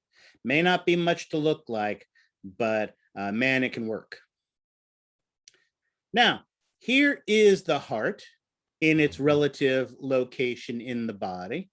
And if we can scratch back into our brains, back into 430, what are some of the ways you could describe the location of the heart? Where is the heart located? Medially in the thoracic cavity. Okay, excellent. Ventral. Hold on. I like thoracic cavity. Absolutely. That's nice. Good, General. But let's go back to medial. Is it truly medial, dead set on the midline? Not really. It's mostly medial. You are right, but it is slightly offset. It is offset to the left. And not only is it offset to the left, but it is also tilted. And it is tilted left and to the anterior, left and anterior. The heart is actually kind of cone shaped, as you know from a cone. Get to do my first big drawing for the semester. A cone has a base and a cone has an apex. However, with the heart, the apex points down, left, and anterior. Down, left, and anterior. In fact, the apex of the heart actually pushes up against the thoracic cavity. Find your left nipple and go down about an inch. And as you do that, you will find a space between your 5th and 6th rib.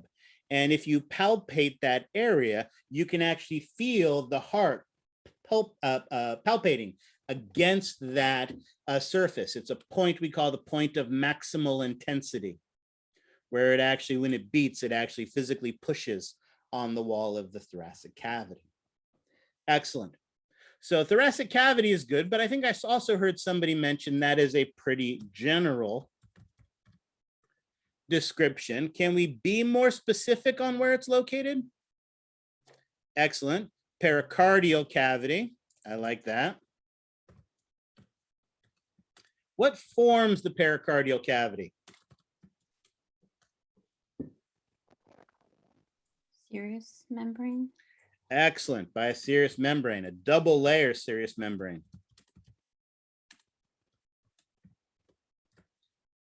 And what do we call the serous membrane that surrounds the heart? There you go, pericardium. That's easy. That's about as specific as we can get. Is there any other way we could describe its location?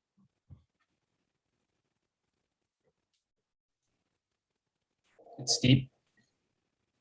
Okay, it is inferior in the thoracic cavity. Notice, excuse me, as we look at the transverse section, it's in the anterior part of the thoracic cavity.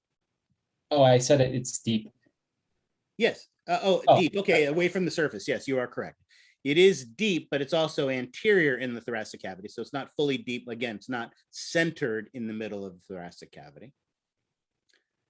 One more description we're missing. Notice as I look in this cross section through the thoracic cavity, I see the pleural cavity on one side and I see the pleural cavity on the other side. And I'm reminded, there we go, Ariel's got it, that pericardial cavity is located in a region of the thoracic cavity known as the mediastinum. Excellent. So in the thoracic cavity, in the mediastinum, in the pericardial cavity, anterior, in that tilted anterior left and offset to the left, all of those are ways we can describe the gross locavity of where the heart is located. Excellent, I like that. Here we have this nice transverse section, again, showing that as well. Within the mediastinum, we see all of those serous membranes, the serous membranes that make up the pleural cavity for the left lung, the pleural cavity for the right lung, and the double membrane that makes up the pericardial cavity. And if I remember correctly from 430, when I have this double membrane of serous membrane that we call the pericardium, one portion of it is in direct contact with the heart, and one portion is forming the cavity. And do we have different names for those serous membranes based on their locations? Yes, like the visceral layer is the one that's on the heart, touching the organ. Excellent. That visceral pericardium is the one that is physically in contact, actually forms the outer layer of the heart. And so what is the one that forms the cavity called? Parietal pericardium. There you go. Excellent. Oops. Spectacular. Excellent. So located in that. And again, notice we get to steal some of that information, recall some of that information from 430 to help us with that. Spectacular. Excellent. Speaking of that microscopic anatomy, let's take a look at this. Notice what we've done here is we've taken a cross section, not just through the heart, but through that pericardial sac we were talking about as well. So let's go ahead and actually draw this, recall information that we learned way back in 430, and talk about the microscopic anatomy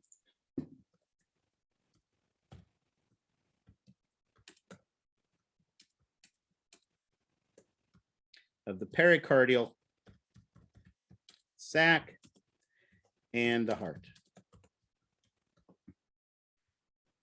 This will give us an opportunity, oops, hope if I spell heart correctly, give us an opportunity to stretch some of those 430 legs and shake off some of the rust. All righty, excellent. So let us start first with the pericardial sac.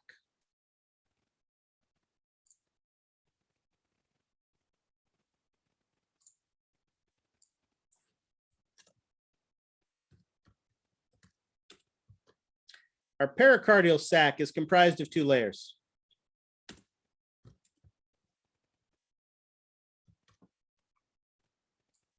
As we just finished mentioning, let's do it this way. We'll put this here, and then we'll write this here.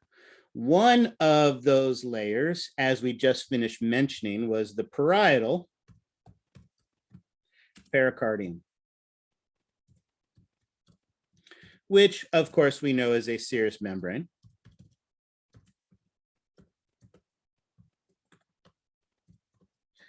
And lucky for us, we learned about serous membranes in our 430 class.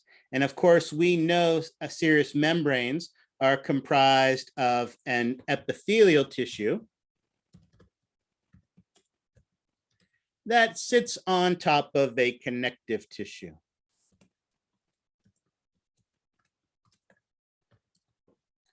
Excellent. Anybody remember if we're making a serous membrane, that parietal perichondrium, what epithelial tissue we would use for this? Simple squamous. Excellent. A simple squamous epithelial tissue. Remember, this is something that is lining cavities that are closed to the outside world. As such, we don't need a big barrier on it, so we can get away with a simple squamous epithelial tissue. And what connective tissue acts as its base? Areolar. There you Areolar. go. Areolar connective tissue. Spectacular. So we could draw this if we were so inclined, and it turns out I am. A simple squamous epithelial tissue sitting on top. We'll just throw a little squiggly areolar connective tissue there. Excellent. And what is it that serous membranes do?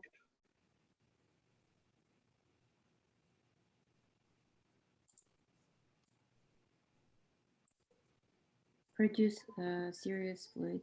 Produce serous fluid. Why? To reduce friction. Right, we want to reduce friction. Absolutely, we want to provide that protection.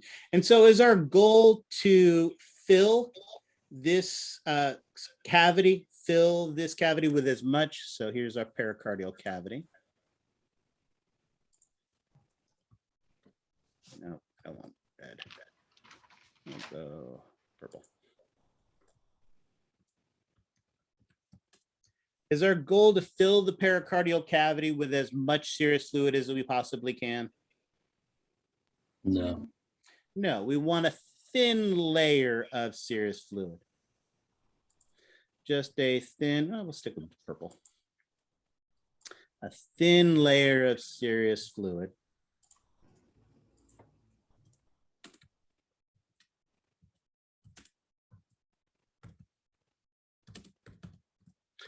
On the surface of that serous membrane. So far, so good? Yep. All right, I'm grinning. That's never a good thing. Excellent, because as I remember in 430, I recall that when we talk about something like serous membranes or simple squamous epithelial tissues, or even parietal pericardium. Remember that name parietal pericardium is the name we give that serous membrane based on its location. And if you remember correctly, a simple squamous epithelial tissue that is part of a serous membrane has a name based on its location. And what is the name of that simple squamous epithelial tissue based on its location? Anybody recall?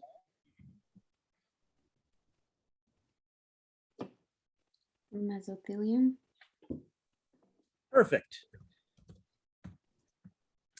So a simple squamous epithelial tissue that is part of a serous membrane is a mesothelium. And if I also remember, this thin layer of serous fluid that lines the serous membrane has a name based on its location. And what was the name of a thin layer of serous fluid lining a serous membrane based on its location? Transudate. Transudate, excellent. Spectacular. See, isn't it fun to stretch that histology muscles from 430? All right, now notice a simple squamous epithelial tissue and an areolar connective tissue don't have a tremendous amount of integrity to them. So is that something that we're going to necessarily want to be what's forming the protective structure, the protective sac around our heart? No. No. So remember, our pericardial sac has two layers. Yes, it is lined on the inside with our parietal pericardium, but outside of that is a fibrous layer. So outside here, we have a thick, the first layer is a thick fibrous layer. This fibrous layer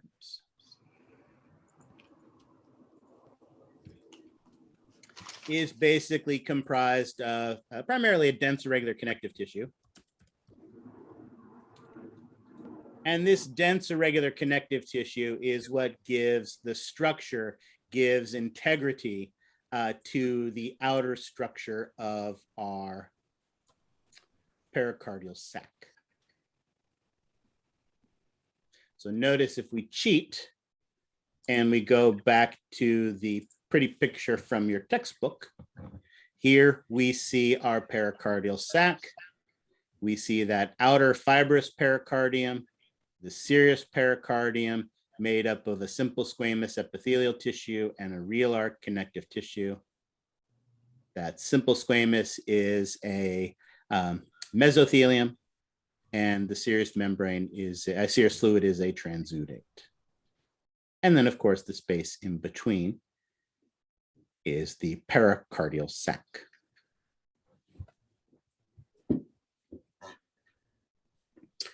Questions on the pericardial sac? Oh, pardon, space in between pericardial space.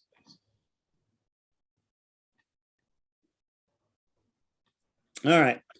One more thing I want us to see from this picture before we go back to our drawings. Notice, as we talked about, all serous membranes are double membranes, and those double membranes are connected. So notice that same membrane that is the serous pericardium, the parietal pericardium, also forms the visceral pericardium.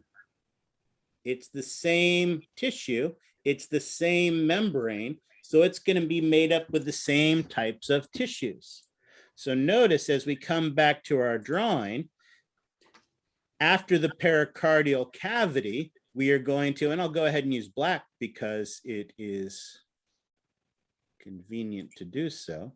We are again going to have, oh, no, hold on.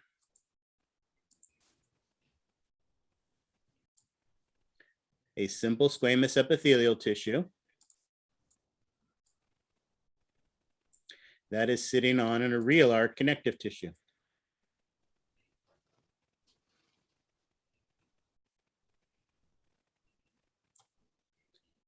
So again,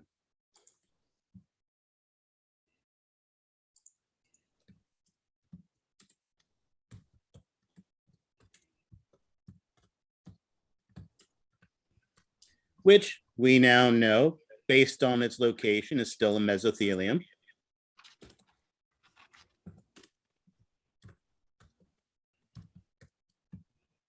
And it is sitting on top of an areolar connective tissue.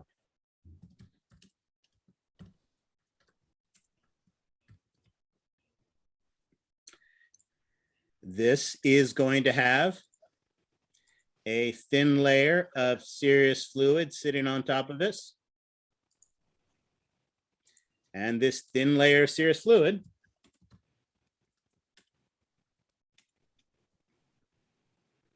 which based on location, we call a transudate.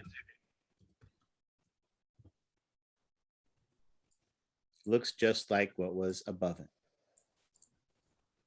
These two are essentially identical. What's the only difference?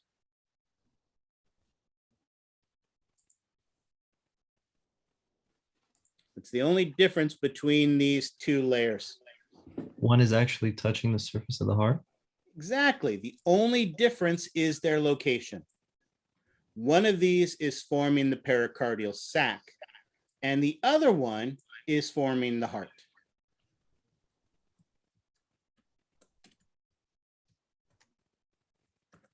And there are three of those. So one of them is forming the upper layer of the heart.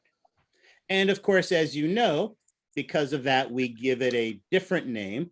It is still a serous membrane, but we now know that this is the visceral pericardium.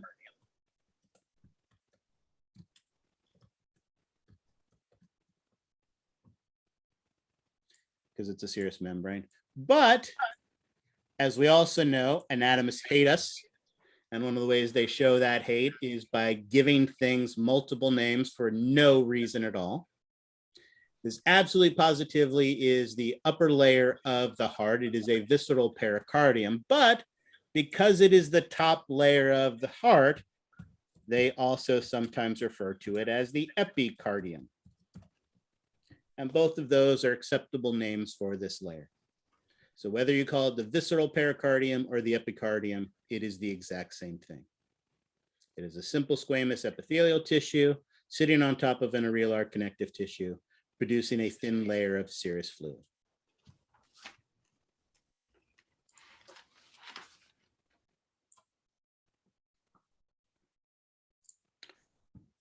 Questions on that?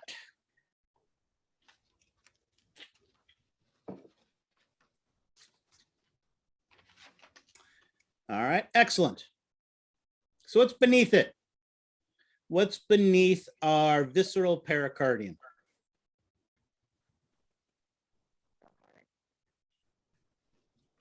The heart. Well, but the visceral pericardium is walls. part of the heart. Say again? It's like the walls of the heart. True. And what are the walls of the heart primarily made of?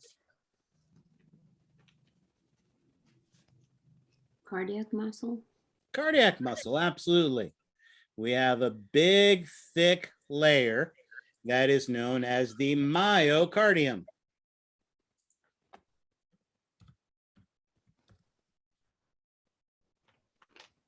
And as you guys have already mentioned, the myocardium is made up of cardiac muscle. What are some of the things we know about cardiac muscle tissue?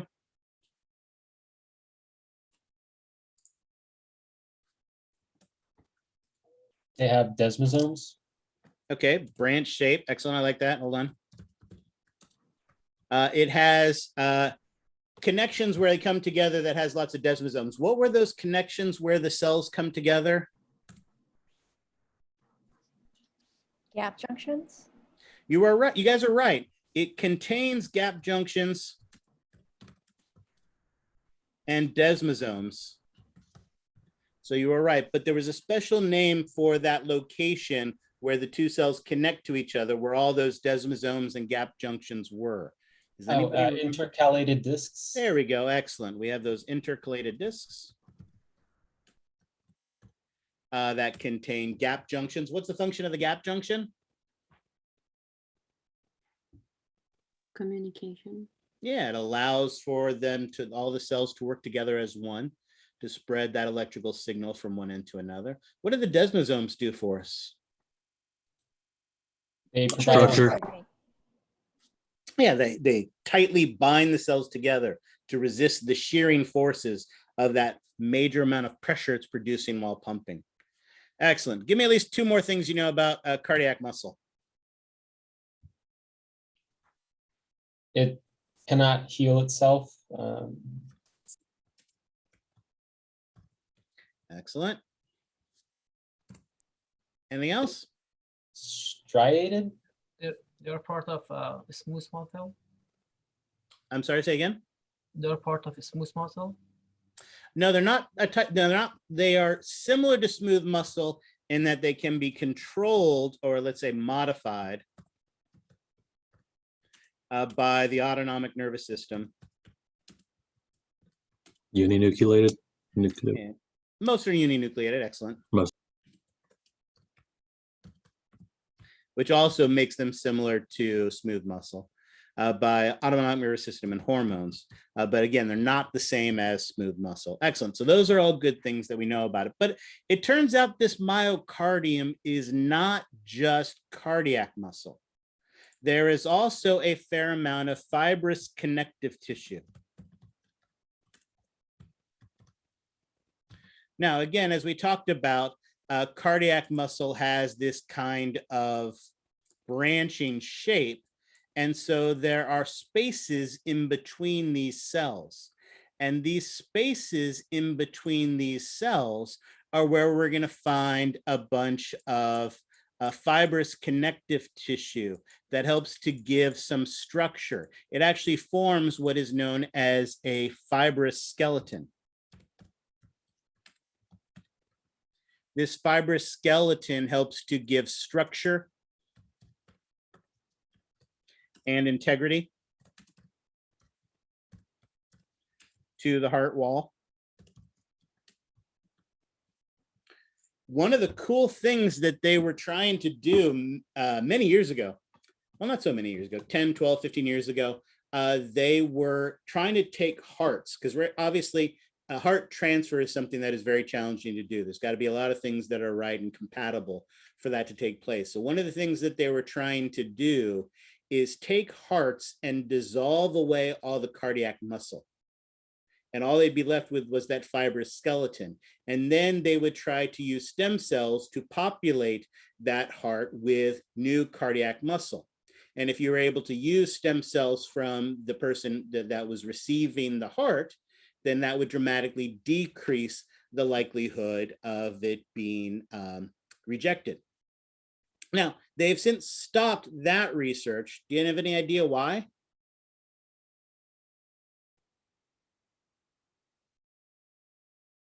Anybody have any idea why they didn't do that? Why you're not hearing about those things these days? They weren't able to regenerate. Well, obviously, yeah, getting the stem cells to be able to do it is very, very challenging. And so it is very hard to do. But they didn't stop doing it because it was hard to do. What they found is, why bother going to a cadaver, getting a cadaver's heart, dissolving away the muscle to get that fibrous skeleton, when right over here, I've got this perfectly useful 3D printer. They're now using 3D printers to make matrices for hearts and trying to populate those matrices with cardiac muscle to make, basically, give us interchangeable parts. This fibrous skeleton is throughout the entire muscle of the heart, but it is concentrated in the areas of the valves where there is a lot more pressure being produced.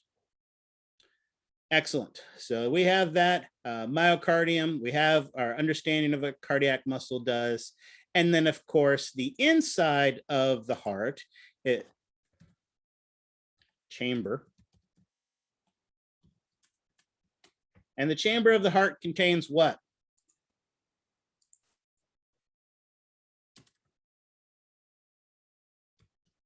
Not a trick question. What does the chamber of the heart contain?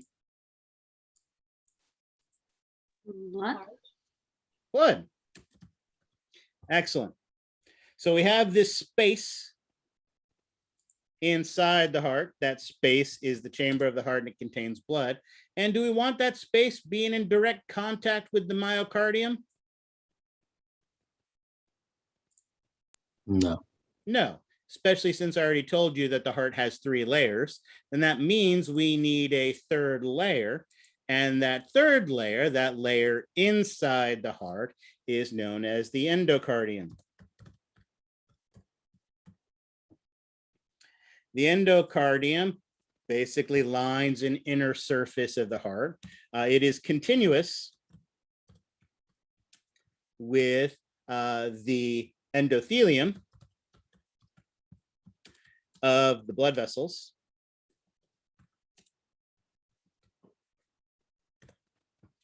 And why might we want a nice, smooth, slick surface inside of the heart and inside of our blood vessels? For easier transport. Yeah, and really to reduce turbulence, right? Again, if you think about it, you can have a river that flows incredibly swiftly, but as you stand on the bridge and look at it, the water looks relatively calm. Very useful for getting a water from one location to another, but it isn't as much fun to ride in. Instead, if you put a bunch of rocks and a bunch of logs and a bunch of stuff like that, then you produce that turbulence. You get all that white water. And while that white water is tremendously fun to raft down, do we want to be producing that type of turbulence while we're pumping the blood through our body? No, absolutely not. So we want to have, again, lining a space, we are going to have an epithelial tissue.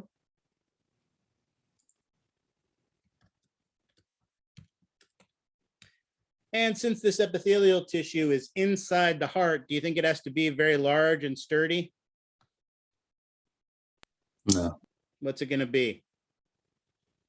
Thin. Yeah, it's just a simple squamous. Excellent.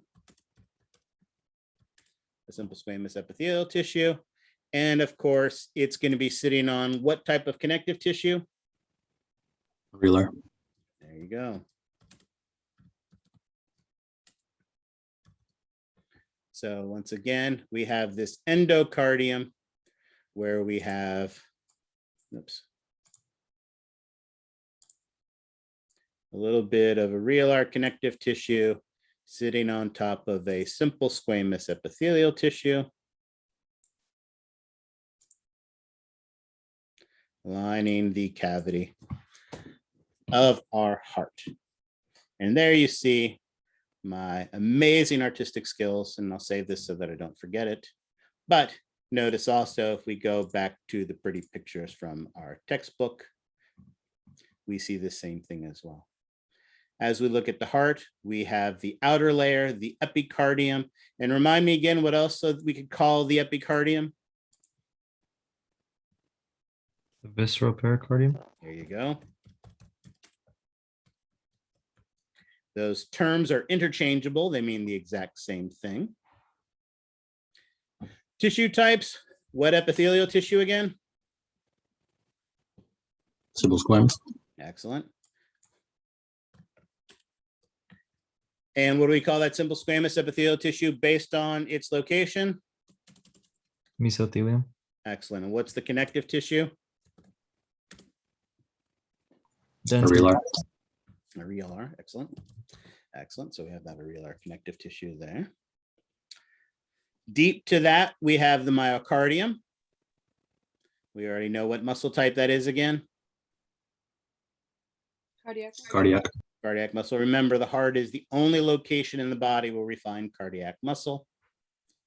Notice it forms fascicles just like skeletal muscle does, but these aren't parallel fascicles. Like we see here, these fascicles tend to be more figure-8 shape or circular bundles, because again, their job is to change the volume of the chamber, because when you change the volume, you change the pressure, and changing pressure is what makes the world go round, what pumps the blood out of the heart where it needs to go.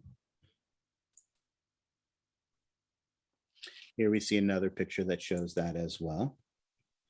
But we can't forget about that fibrous skeleton that's in there as well, giving that structure, giving that integrity, that fibrous connective tissue that we see in there as well. And then lastly, lining the cavity, we have that endocardium. This is a very simple illustration, but notice we have this great picture from your textbook that does exactly what you and I did in our drawings. Notice all the layers are here. We have our dense fibrous connective tissue outer layer. We have our serous membrane of the parietal pericardium forming our pericardial sac. We have the pericardial cavity. We have a simple squamous and areolar connective tissue forming the epicardium. We have our cardiac muscle with the fibrous connective tissue in between, forming that fibrous skeleton, and our myocardium. And then lining the cavity, another simple squamous and another areolar connective tissue, forming that endocardium, lining the inside cavity of the heart. So this picture from your textbook is exactly that same drawing we just did, reminding us of all the tissues involved, reminding us of all the labels that we have, and all of that vocabulary. All right, questions on that? Nope. All right. Oh, go ahead. Oh, I was saying no. No questions. All right, spectacular. We will look at this histologically later, but I think now we are pretty much done with our microscopic anatomy of the heart. So we have to go back to the gross anatomy of our heart. But I think this is another good stopping point for taking our next break. Yes, we can end on my picture. And we'll have that there. Also, when I do these type of more elaborate drawings, I typically save them and they are posted in our modules. If you go back to the modules, you'll actually see a location for lecture images, and that's where I will put those here. But we'll go ahead and leave this here for the break. Let's go ahead. This time we'll just take a quick 15-minute break. Looks like it's 2:24, so that means coming back at 2:39. So let us restart at 2:39. Oops. And I will remember to start the recording. All righty. Any questions before we take our break? All right. I will see you guys in 15 minutes. Let's go ahead and get started. Any questions before we get rolling?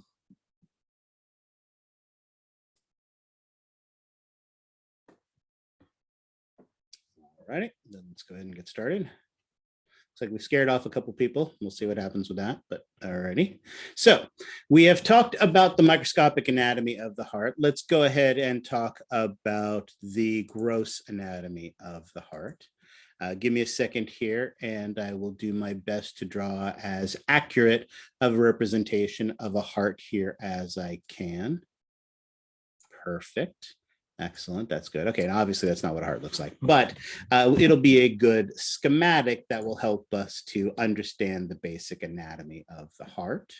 And let's start easy. As we mentioned, we know there are spaces inside of the heart known collectively as the chambers. And someone tell me how many chambers we have inside of the heart. 4. 4. Excellent. So we can then take a line and a line and do it that way. And how do we identify these chambers?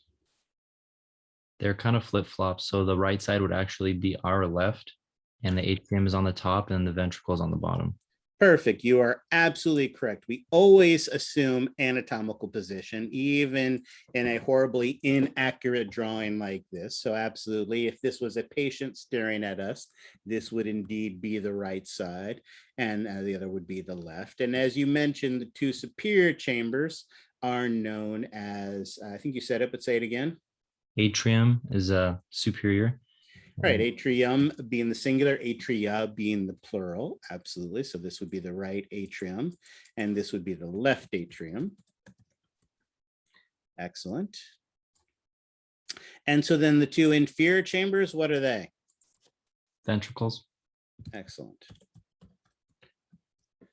Right ventricle and the left ventricle. Perfect.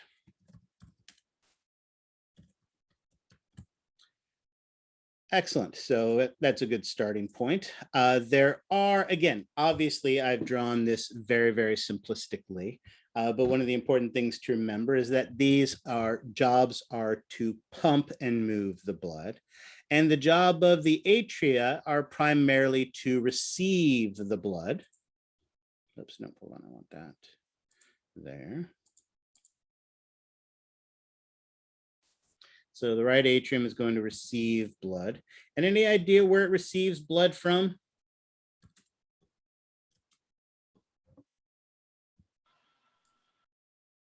The body. Yeah. Excellent.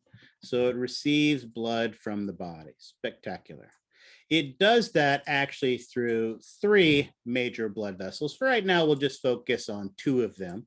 What are the 2 primary blood vessels that feed blood from the body into the right atrium? Vein, one of them. Veins. They are going to be veins. And what are the names of these? Is it the superior vent? Vena cava. Excellent.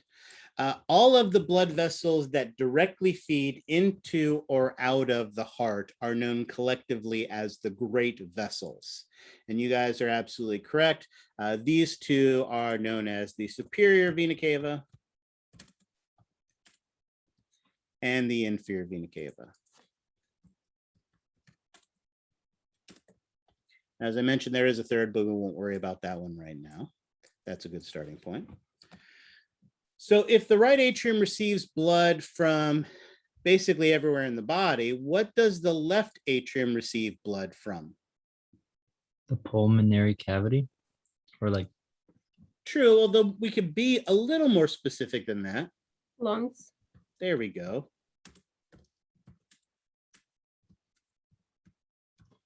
It receives blood from the lungs. And there, as it turns out, are actually 4 blood vessels, 2 right, 2 left, 2 superior, 2 inferior. But in this case, I'm going to cheat and just draw them together as one.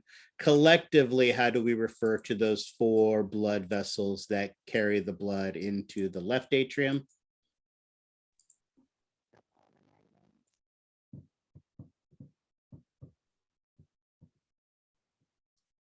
No, they come from the lungs. Pulmonary veins. There we go.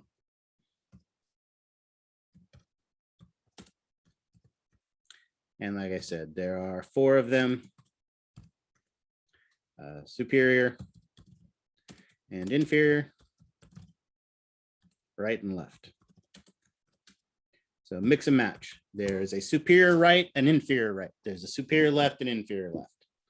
And they bring the blood into the left atrium from the lungs.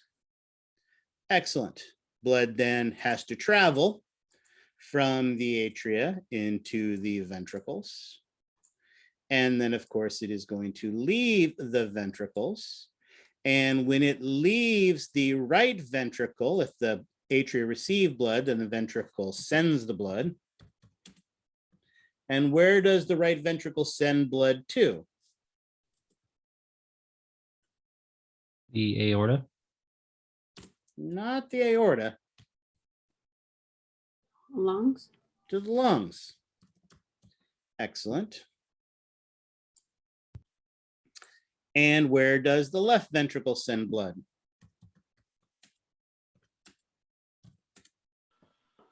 To the body. There we go. Notice essentially what we have here are 2 isolated but related pumps. One pump that receives blood from the body and sends it to the lungs, and one that receives blood from the lungs and sends it to the body.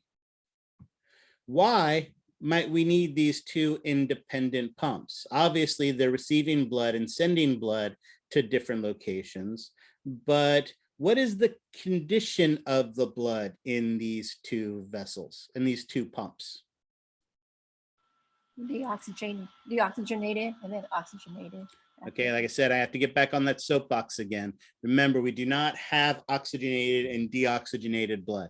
That does not exist. What we do have is oxygen-rich and oxygen-poor blood.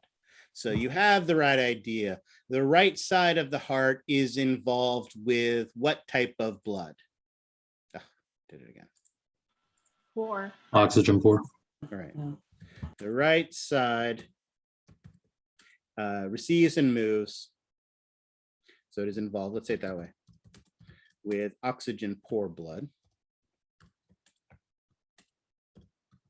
And again, typically when we talk about oxygen poor blood, we look at the models, we look at the charts. What color do they usually use for that? Blue. Blue. So we'll make that blue, make it a little bit larger. So in the right side. medical community, do they use oxygen pour or do they use deoxy? If they are appropriate, they use oxygen rich and oxygen poor. Excellent. And then conversely, then the left side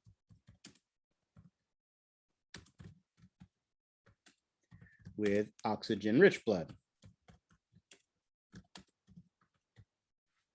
And what color do they usually use for that? Red. Red. Excellent. So we've got a red side of the heart and we've got a blue side of the heart. There are a couple other big differences in these as well. The first has to go with the musculature of these ventricles. For our right ventricle, it's pumping the blood to the lungs. Does it necessarily require a tremendous amount of force to move blood from the heart to the lungs? No. No. No.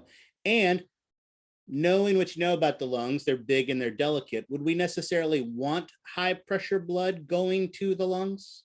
No. No. Probably not. So the walls of the right ventricle tend to be relatively thin and don't produce a tremendous amount of pressure. Of course, they do need to pump blood out, and so they are going to pump blood out into what great vessel? Does anybody know what the great vessel is that receives the blood that is pumped out of the right ventricle? The pulmonary trunk. Excellent. Perfect. A trunk is basically a term for a small artery. Well, it's not small, but a short artery that branches almost immediately. So the great vessel that actually comes out of the right ventricle is the pulmonary trunk. But as I just indicated with the name, that pulmonary trunk is going to branch almost immediately to form two other blood vessels. And guess what the two blood vessels it forms are? The pulmonary arteries. Yeah, exactly. The right and the left pulmonary arteries. And why do you think there are two pulmonary arteries? Two lungs. There we go, two lungs. One goes to the right side, one goes to the left side. The left ventricle is responsible for pumping the blood basically from the top of your head to the tip of your toes. To do that requires much more pressure. So it has a much thicker muscular wall. Like I said, if we were doing our dissection, one of the easy ways to tell the left side of the heart from the right side of the heart is just to feel the thickness of the two ventricles.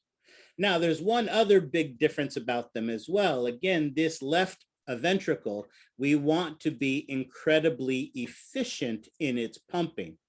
And so it has a nice circular shape to it. Allow thick muscular wall, circular shape, so it can produce a tremendous amount of pressure when it's pumping. Unlike our drawing, the right ventricle actually wraps around the left ventricle. And let's switch. I'll get my left hand and I'll get my right hand. Right? If you were to do this yourself, ball up your left hand and wrap your right hand around it and squeeze your left hand and squeeze your right hand. Which one of those can you produce more pressure with? Right. Obviously, your left hand, you can produce a lot more pressure than just wrapping around the other one. So again, it's a thinner wall. It's wrapped around the left ventricle, so it produces less pressure. Whereas the left ventricle is the one that has to pump the blood throughout the body. It's the one that produces the massive amount of pressure. And any good samurai movie worth its salt, at some point, someone gets their head chopped off and you see that big, huge squirting of blood that goes up. That's that blood leaving the heart with that massive pressure. And when it leaves the heart, what blood vessel does it go into?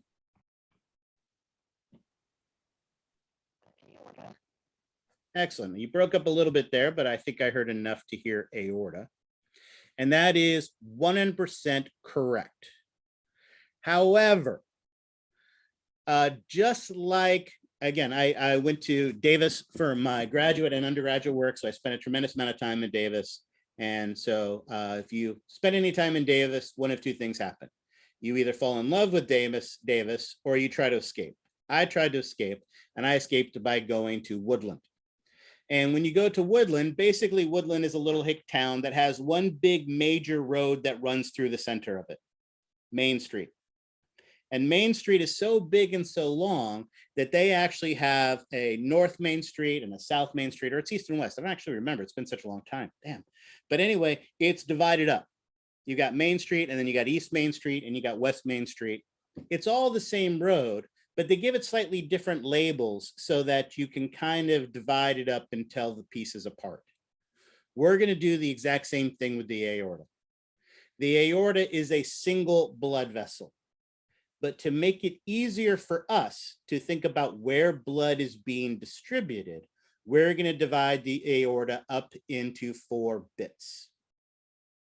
And so what's the very first bit of the aorta that receives the blood directly from the left ventricle?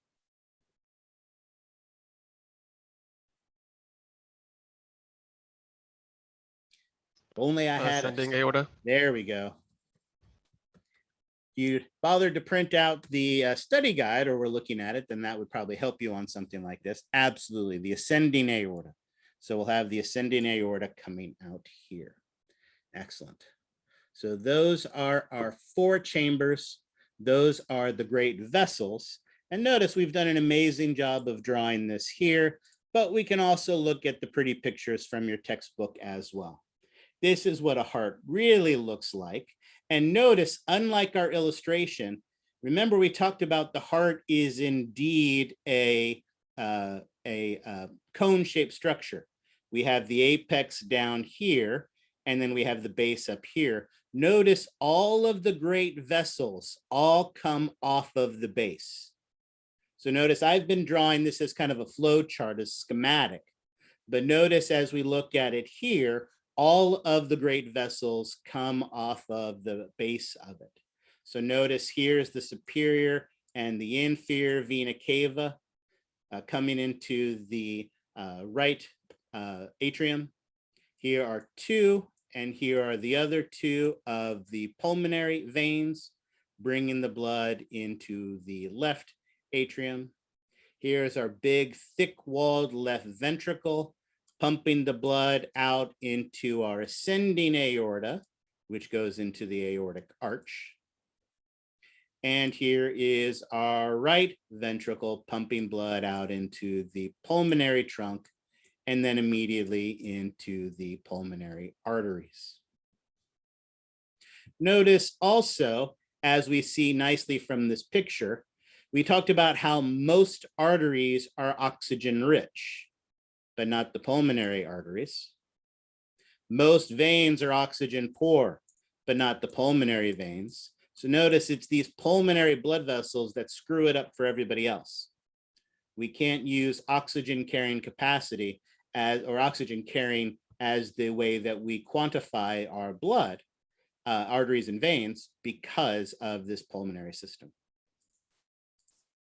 Notice also, I love this picture from your book. Notice here we see that that left ventricle not only has a much thicker muscular wall to it, but notice that chamber is located circularly, whereas the right ventricle wraps around the left ventricle. Again, makes it much less efficient, much thinner wall, because it doesn't have to produce as much pressure. Here, we need high pressure to pump the blood to all of our body. Here, we just need low pressure because we are just pumping it to the lungs that are sitting right next door. And our lungs are very delicate, so we wouldn't want high pressure blood going there anyway. All right. And then here's an actual human heart. Notice also, remember, we've got that nice schematic with the circles, but here, when we actually look at the heart, we can again see this big, what color is going to show up well? Maybe the green. This big, huge, thick, muscular left ventricle. Here's the right ventricle wrapped around it. And notice these 2 little floppy things sitting up here on top These are the atria. In fact, if you look closely, the atria kind of are collapsed down on themselves and give themselves this kind of dog-eared type of appearance to it. Any idea what we call this dog-eared edge? There again, these are the auricles. Absolutely, auricle actually means dog-eared. So we've got these dog-eared ends of these tiny little atria compared to these big, strong, muscular ventricles. And then all the great vessels are up here, but again, they're covered mostly with fat, so we can't see too many of them. See a little of them here, but not a tremendous amount of anatomy. But here on our illustrations like this, we can see them very, very clearly. Professor? Yes. So the ascending aorta comes right after the aortic valve. Well, we'll get to the valves in a second, but absolutely, you have the right idea. So let's do this here.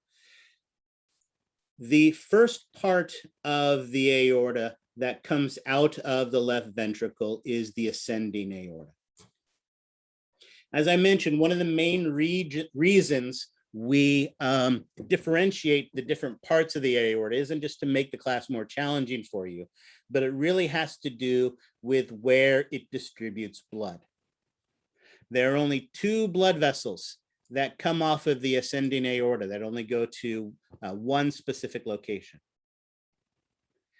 That ascending aorta leads into the aortic arch, where notice there are 3 blood vessels that come off of it, going to 4 different regions of the body. And then the aorta continues down behind the heart. Collectively, this part of the aorta that descends behind the heart is sometimes just collectively known as the descending aorta. We have the ascending aorta, aortic arch, and descending aorta. However, this aorta has to go through the diaphragm. And so for me, it makes much more sense to refer to the part of the aorta that is above the diaphragm as the thoracic aorta, because it's in the thoracic cavity, and the part that is below the diaphragm is the abdominal aorta, because it distributes blood to the abdominal pelvic region. So again, these 4, it's not branches even, just different 4 segments. This one blood vessel that is known as the aorta, we give the different portions of it different names based on its location and based on how it distributes blood. Does that make sense? Yes. Excellent. All right.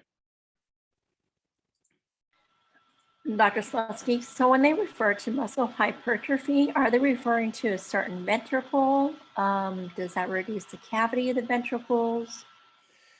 So yes, one of the problems with that is you can get a narrowing of the ventricles as a result. It's primarily the ventricles because that's where more of the muscle is at. And again, as it thickens, that does decrease the volume and can affect the amount of blood that it is able to move. Yes. Excellent question. Any others? All right. As you guys hinted at, and so let's go back to our picture. We have these 2 related pumps, both dealing with moving blood, separate from each other, but obviously related together. And to make these efficient pumps, we need to make sure that these flows are one way. So to maintain that one-way flow,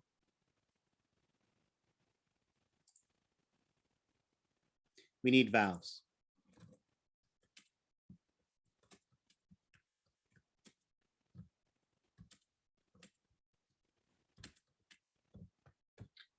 Valves come in 2 flavors. One of those flavors are the atrioventricular valves.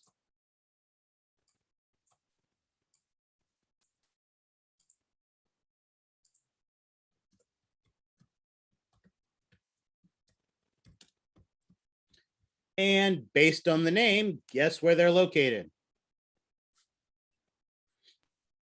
The atrium and the ventricles. Yeah.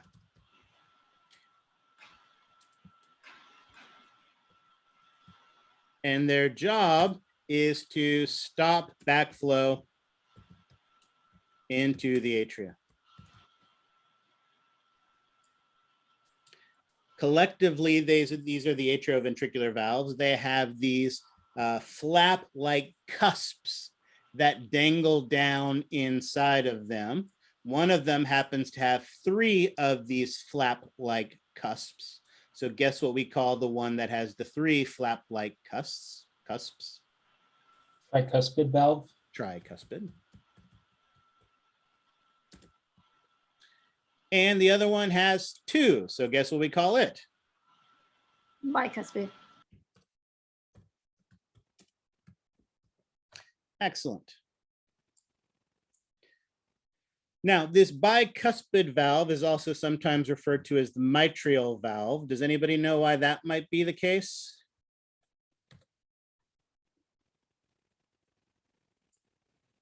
Anyone know what a miter is? Some kind of saw. I'm sorry, you're breaking up a little bit. I didn't catch that.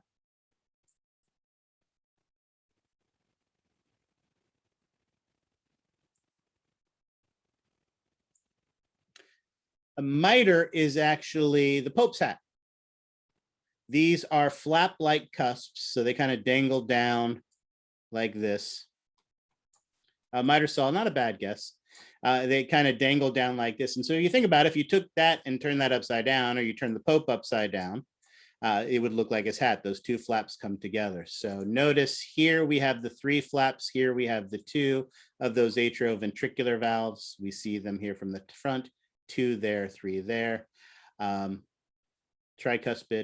and the bicuspid on the left side. Again, if you're not familiar, I know my drawing skills aren't the best. So this morning I did a web search for the Pope, and this is the picture that came up. So I'm pretty sure that's him. And as you can see, he's got that nice miter hat on him. And so that's basically what those 2 cusp-like flaps look like. And so that is that mitral valve.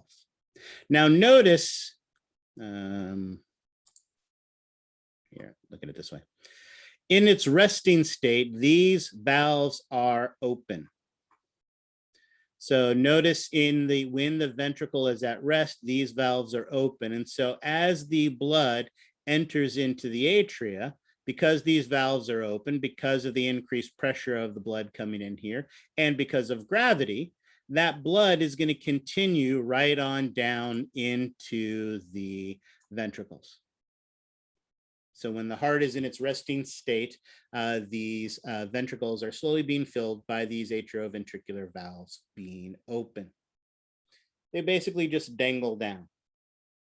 But then when the ventricle contracts, as it contracts, the volume goes down. And as we know, when volume goes down, what happens to pressure? It increases. Pressure goes up, absolutely. And does blood necessarily want to be in a high pressure environment? No. The same way things move down their concentration gradient, they move down their pressure gradient. And so when the pressure increases, the blood tries to get back into the atria. But what happens is those cusps basically catch it and they close. I kind of always envision this like if you had a partially opened umbrella.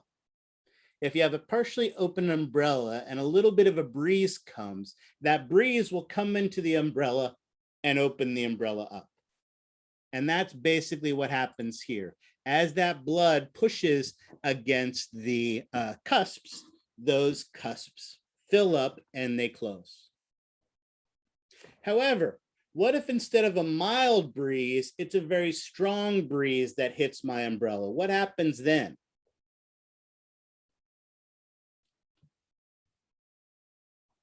Starts to bend. It could start to bend, or it could actually pop the umbrella inside out, right? Upside down. And the same thing happens here. If too much pressure were to build up on these cuffs, it could push them the opposite way, and that would be a very bad thing. So notice, to prevent that from happening, we have some protection. There are these papillary muscles.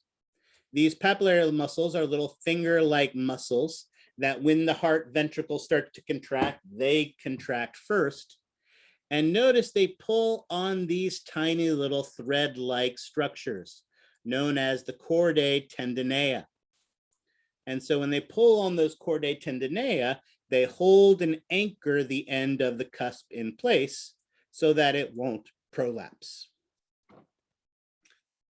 Not allowing the blood to go back into the atria. So the only place it can go is out the ventricles into the great arteries.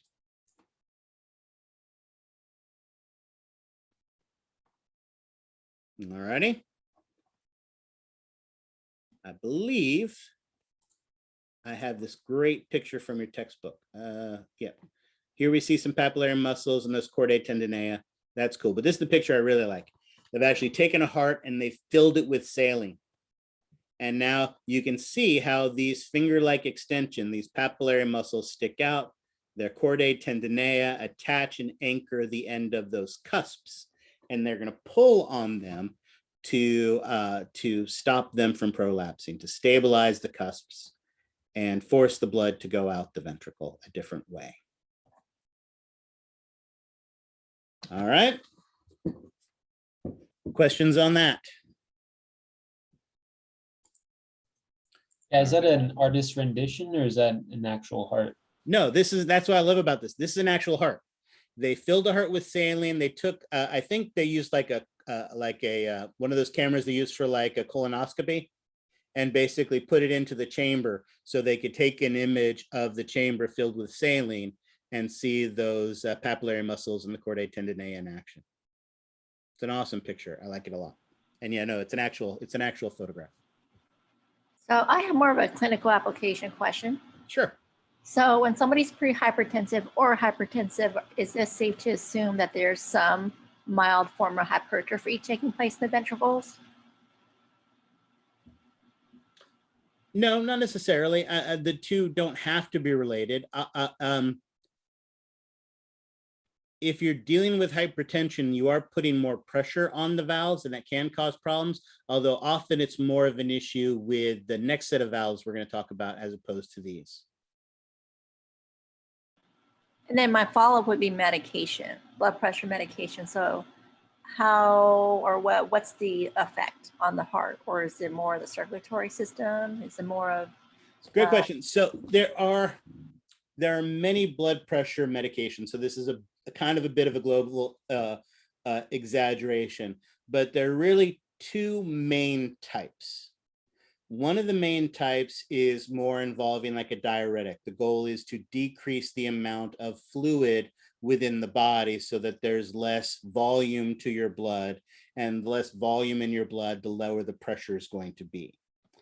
The second fall into a general class of like calcium reuptakes or things along those lines, where the goal of them is to reduce the strength of the contraction of the heart.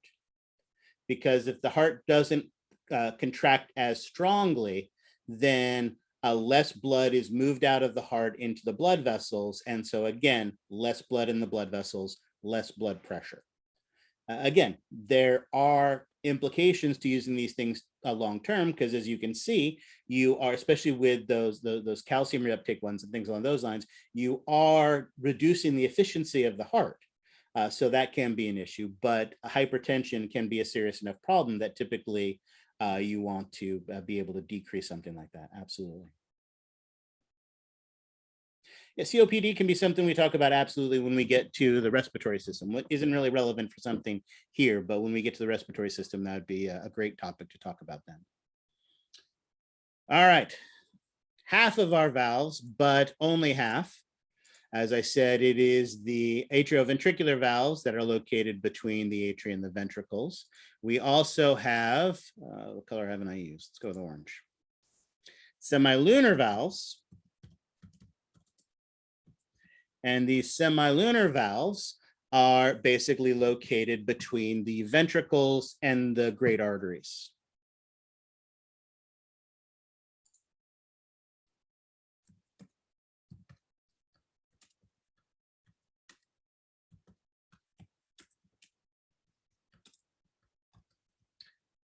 And their goal is to stop the backflow into the ventricle.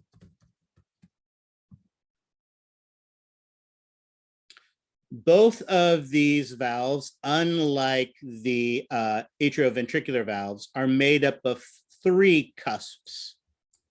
And again, this is where my drawing skills are going to lead us astray. But both of them have 3 cusps in them. So we can't name them something different based on the number of cusps they have. They have these nice 3 half-moon shaped cusps, which is where they get their name, semilunar, half moon. And since their shapes are the same, they basically get their name based on the blood vessel they're associated with.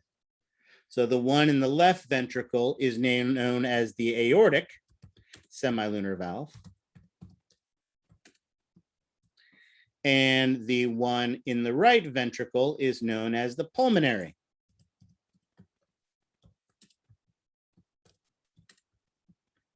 semilunar valve.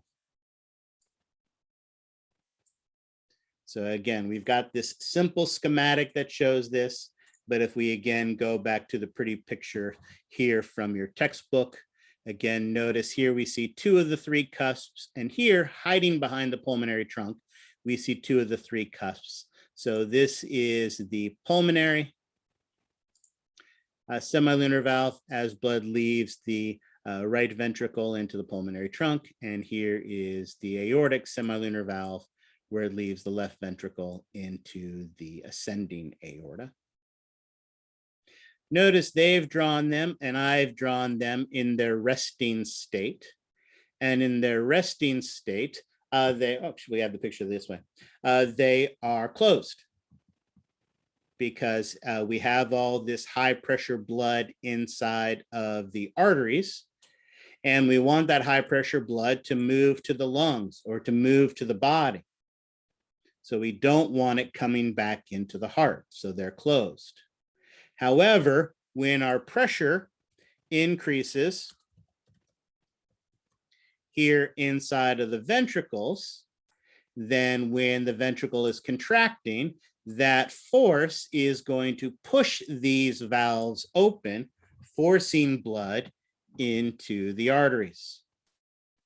Once the heart ventricles relax, the pressure drops, the blood tries to come back, and it shuts those doors. So if we look at the pretty picture here, notice when the ventricles are contracting, they're forcing those 3 cusps open, forcing the blood into either the pulmonary trunk or the ascending aorta.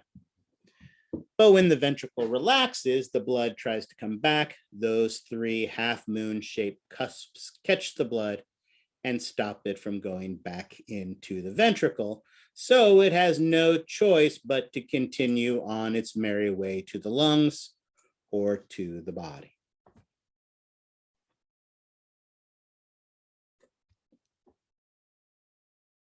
All right.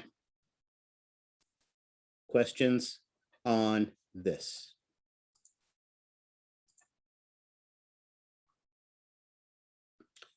Notice one last thing as we talk about it. I love this picture from the textbook.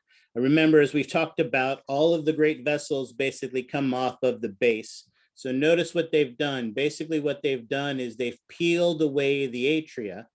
And we peel away the atria, we can see from the superior view all 4 of the valves.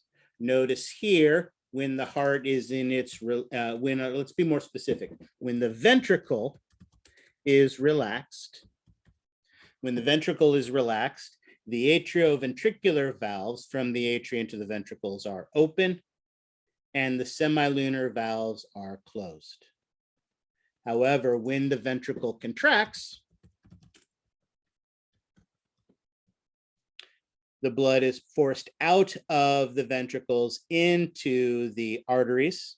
So our semilunar valves are open and our atrioventricular valves are closed.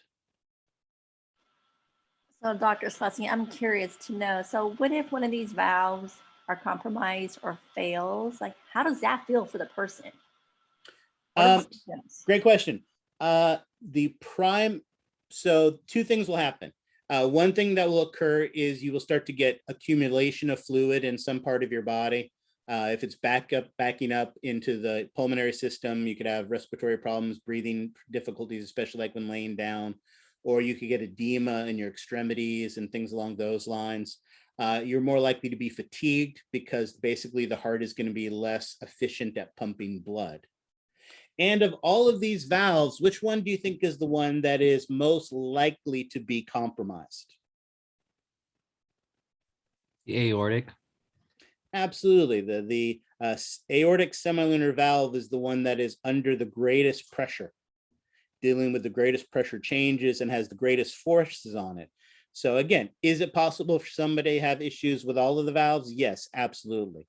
But this is the one that is most commonly prolapses because of the heavy pressures that it's dealing with. And luckily, they have artificial valves that they can be replaced with. There are valves, some pig hearts that can be used to replace them. So and some of these artificial valves, the surgery techniques have gotten amazing. They can actually, if they have to go in and replace it, they will go in and replace it. But now they actually have ways where they can actually go in orthoscopically and basically implant and fill up basically a valve in the place where the valve is, basically replacing it. So some of the surgeries that can be done now are, while still dangerous, are much less invasive. They don't have to quite crack the chest open like they used to for full open heart surgery. So the technology on this is improving tremendously. It's really amazing what they're able to do these days.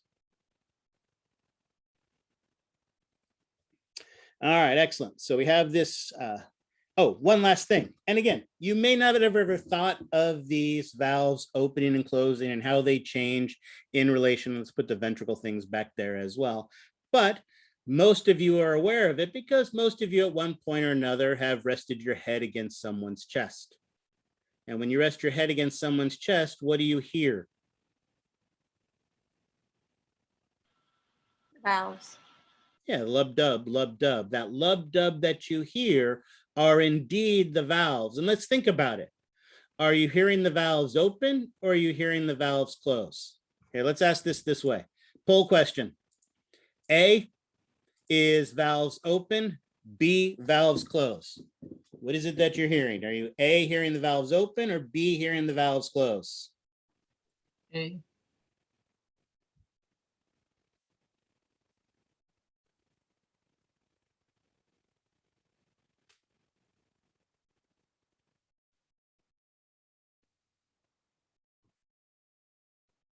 Excellent. I like this. It's a nice mix. Come on, a couple more people. We've got one other. We have 11 that say A and 17 that say B. Well, let's think of it this way. Let's change the question. When I have forgotten to take out the garbage for the umpteenth time, and my wife has had it for me, with me, do you hear when she opens the door or when she closes the door? When she slams it closed. Yeah, when she slams it closed, absolutely. The lub-dub that you're hearing is actually the closing of the valve. So the lub, the first sound you hear, is actually the closing of the atrioventricular valves, and the dub that you hear is the closing of the semilunar valves. So it is when the valves close that you hear that lub-dub. When they slam the door, that is what you hear. And so what we have are these two elegant, each one independent, one-way pathways for pumping the blood throughout our body, both dealing with blood under different conditions. Professor, can you explain the sound again? Like what makes what sound again? Like which valve closing will make what sound? So we'll actually go through the mechanics of the heart in much more detail later, but to answer your question right now, as you can see from this illustration, the conditions of the valves alternate. The atrioventricular valves are open and then they close, and then they open and they close. And the same thing happens with the semilunar valves. They open and they close, they open and they close. But notice also they're opposite of each other.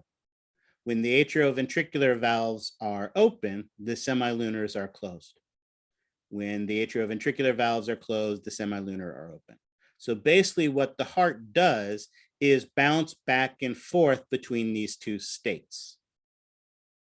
First, the atrioventricular valves close and the semilunar valves open, and then they switch, and then they switch back, and then they switch back. And so the noise you're hearing is the closing of those valves. So if you think of the cycle of the heart, you hear those two sounds, the lub dub, lub dub. The first sound you hear, the lub sound, is when these atrioventricular valves close. So when those atrioventricular valves close, that's when you hear the first heart sound. Then shortly after that, the semilunar valves close, and that's where you hear the second sound. And then it switches and you hear the first sound again, and then it switches and you hear the second sound again. So it is this alternating closing of the valves that you hear as that lub dub sound. All right. Questions on that?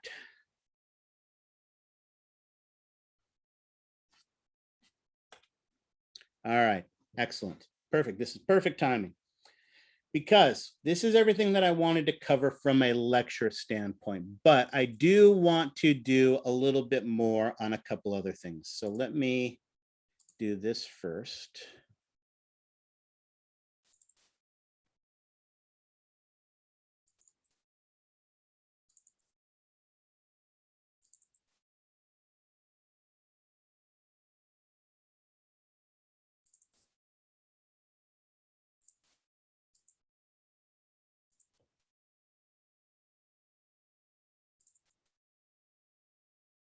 Perfect.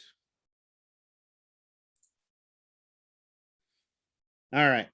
I want to go over some of the histology that we talked about. Actually, let's do the histology first, because that's the easier part, which should frighten you. But let's do this while we're here and it's fresh in our mind. So here we have a slide. And again, these are slides I just randomly found on Google. What I liked in particular about this particular one is it does really a nice job of showing us a couple things. This is cardiac muscle, and there are some subtle things that show us that this is cardiac muscle. As the students who took me from 430 know, one of the things I love about anatomy and physiology is that this class is hard. And because it is hard, I don't have to be tricky. So I can use obvious examples of stuff. This is not necessarily the best example of cardiac muscle. Yeah, if you look closely, you can see areas where you have the striations to them. You have a very nice intercalated disc that we talked about where the desmosomes and the gap junctions are located. But what I really like about this particular view is we get a really nice sense of the branching shape. And remember, as we talked about, in the space in between the cells is where we're going to have the fibrous connective tissue, that fibrous skeleton. So clearly, this is the myocardium of the heart, and we can see that fibrous skeleton as well as that cardiac muscle really nicely on this one. So this one really helps us to see that fibrous skeleton that we can't forget is in that myocardium. Myocardium is not pure cardiac muscle. Right. Notice here they've done a really nice job of showing us one of those intercalated discs. And as we mentioned, I think I just said it, but I'll say it anyway. With these intercalated discs, what are the two primary types of gap junctions we find here? Pardon me, well, I gave you one of them. What are the two primary types of cell junctions that are found here? Desmosomes and gap junctions. Desmosomes and gap junctions. Remind me again what the desmosomes do. Give like rigidity and Pressure. stability. Yeah, they basically, remember, are those big, huge, thick spot welds that hold cells together really, really tightly. Absolutely. And what do the gap junctions do? Speeds up communication. Right, absolutely. Allows information, sodium ions to rapidly flow from one cell to another. So if one of these cells is producing an action potential, that action potential can rapidly spread to the next one, allowing these to work together in unison. And then here, this one, again, beautiful view of that connective tissue in between. But notice here, we really see those beautiful, beautiful striations to the tissue here. And again, notice the intercalated discs run parallel to the striations, but they're much bigger, much bulkier, right? Again, this one is a really, really beautiful illustration of that cardiac muscle. And again, if I were to show you this, one of the things that I always say in this class, and I will say it again and again and again and again and again, is people often lose points not because they don't know the information, but because they don't read the questions carefully. You have to read the questions carefully so you can answer them correctly. All right. Again, you can show me knowledge, you can answer something 100% correct, but if you don't directly address the question that I asked, I can't give you full credit for it. Could you please give an example, Professor? Like of some Exactly what I was about to do. Absolutely. Obvious. One of the things that I could show you with this slide here is I could ask you to identify the tissue type and ask you to be specific. And what tissue type, be specific, am I talking about here? So I have this arrow, I have this slide. This could be the first question on your exam. And I ask you to identify the tissue type, be specific. What is your answer to that? Cardiac muscle. Cardiac muscle, excellent. However, notice I could also ask you to identify the organelle.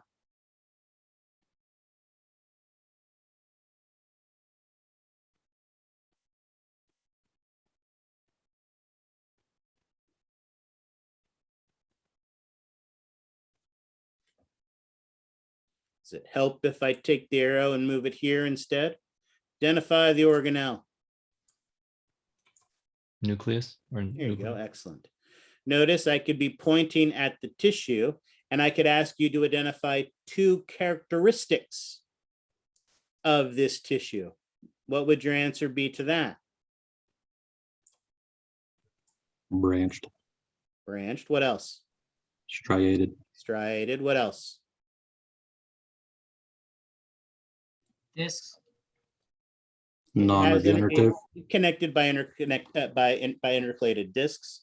Tell me something about it that you, and again, if I ask that on the exam, all of those are perfectly acceptable answers. But tell me something about it that you can't tell just by looking at it. Non-regenerative. Non-regenerative, involuntary, absolutely. What else?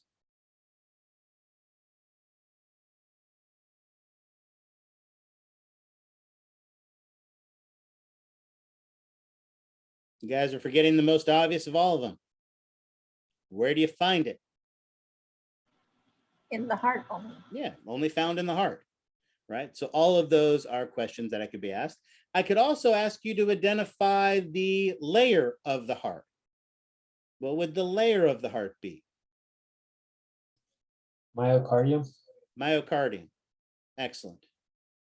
So notice with the same picture, with the same arrow, there's a half dozen questions I can ask. Now, if you notice,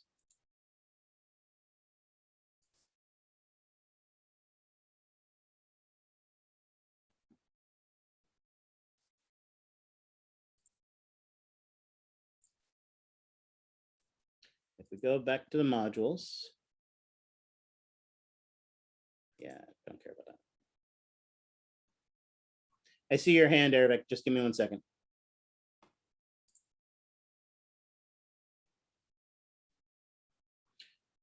Notice when we get to the tissues, for instance, like this here, the histology, notice I've got all of the names here. Notice when I asked for layer, I was looking for myocardium. When I asked for tissue type, I was looking for cardiac muscle.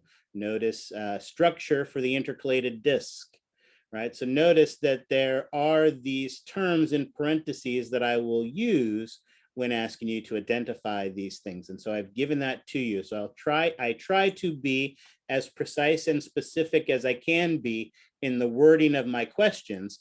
And I expect you to be equally precise in your answering of them. Yes, Aravet, I'll answer your question now. The first question you asked about what type of tissue it is, why the answer is not just a muscle tissue? Because I said be specific.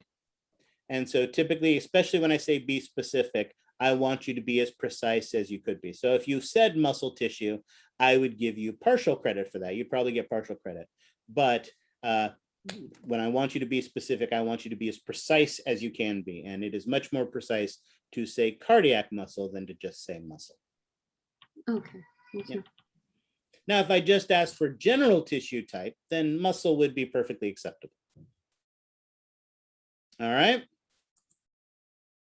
So again, these are the kind of things that I'm looking for the histology, and they're on your list. Any questions on that? All right, here's where things get fun. And by fun, I mean for me, which of course means scary for you. There you go. Can you see that all nice? Yeah. Yes, this is the part where you guys speak out loud. Excellent. And again, answer, if you don't want to answer the hard questions, then answer the easy ones. Excellent. So notice a lot of these things are things we've already talked about: layers of the heart, some of the structures of the heart, chambers of the heart, all of these things, valves of the heart. Notice we've talked about a lot of these things already. But what I want to talk about now are the blood vessels. As I mentioned here, those great arteries we already talked about. These are the ones that, and great arteries and veins, the great vessels that connect directly to the heart. But you also have these systemic arteries and veins. Now notice on the list, for instance, we have a brachial vein and we have a brachial artery. Guess where those are located? Arm. In the arm. Excellent. And upper arm, to be specific. Very easy. Those regional terms we learned in 430 are coming back to help us. Excellent. However, we need to know more than that. So let's write this out.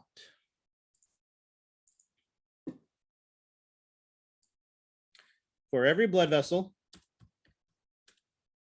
let me rephrase that, for every systemic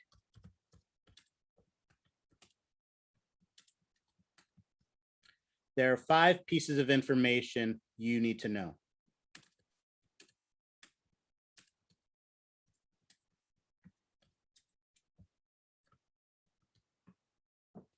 Or the other way you can think about this, being the smart, sophisticated students that you are, is there are basically, anytime I show you a picture of an arm or a leg or a chart or something like that and point to a blood vessel in the body, there are 5 questions I could ask of you. So let's quickly draw these. Here is our brachial artery. And here is our brachial vein. Conveniently enough, side by side in the body, in the upper arm.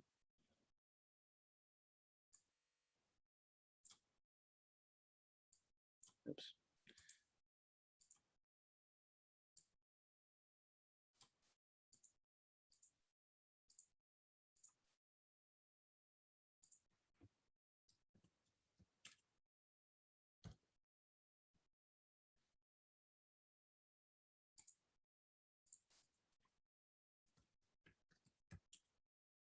Oops, I did that backwards, didn't I?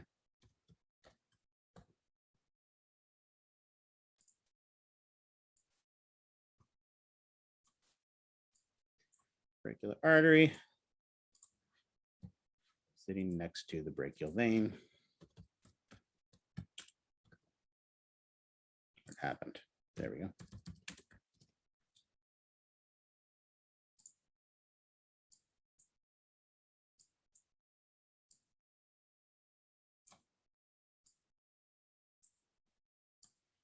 So on a model, on a chart, obviously the first piece of information you are going to be responsible for is to identify the blood vessel.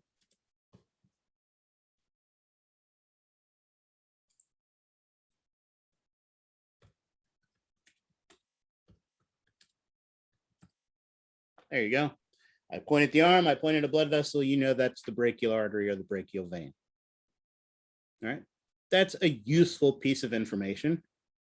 Just like if I were to point at a map and ask you where Auburn Boulevard was, is that something you could point at a map and show to me? Yes.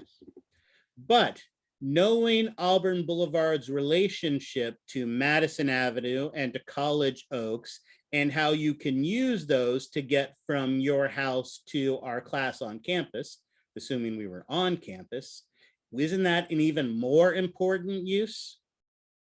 Yes. These arteries and veins are conduits. They're passageways for getting from one part of the body to another. And so you should be able to not just identify these individual blood vessels, but know how they relate to each other. So obviously, we need to be able to identify the blood vessels themselves, but we also need to be able to identify on the exam. I could have, and let's go ahead and do this, an arrow pointing to the brachial artery. And I could ask you to identify the blood vessel or vessels that feed blood directly into this blood vessel.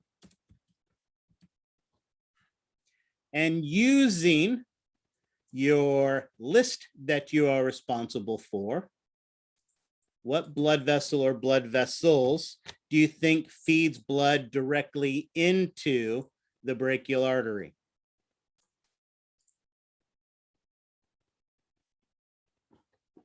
I'll wait.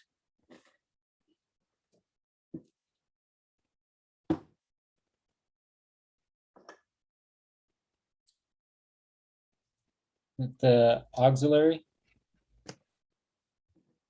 There you go.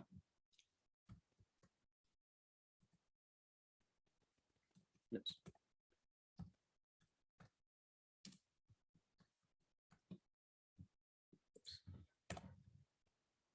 There we go. Axillary artery. Perfect. I could also ask you to identify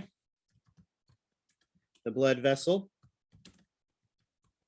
or vessels that receive blood directly from this vessel.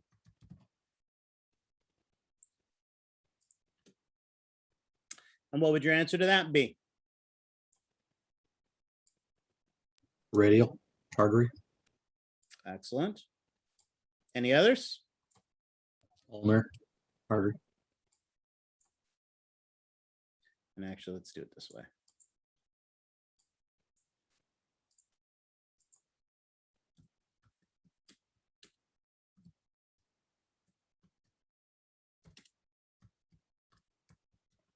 Excellent.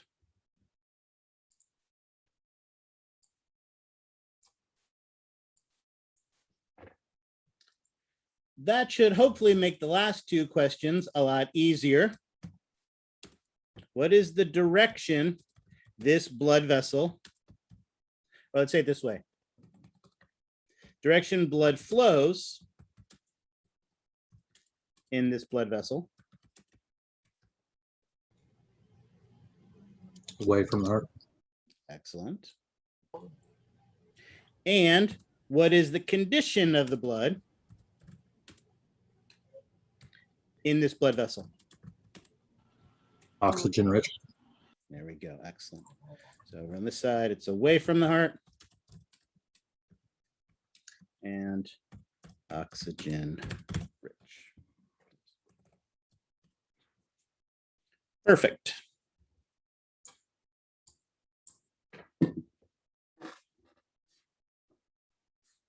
Now let's answer those same 5 questions for the brachial vein.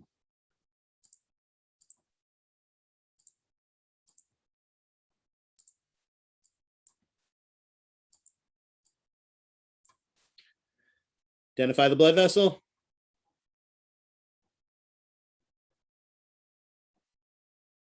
Brachial vein. There we go. Excellent. Perfect. Identify the blood vessel or vessels that feed blood directly into this blood vessel. Axillary vein. Nope. Radial and ulnar vein. There we go.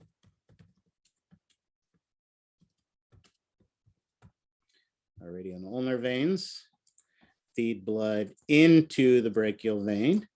Identify the blood vessel or vessels that receive blood directly from this vessel. Axillary vein.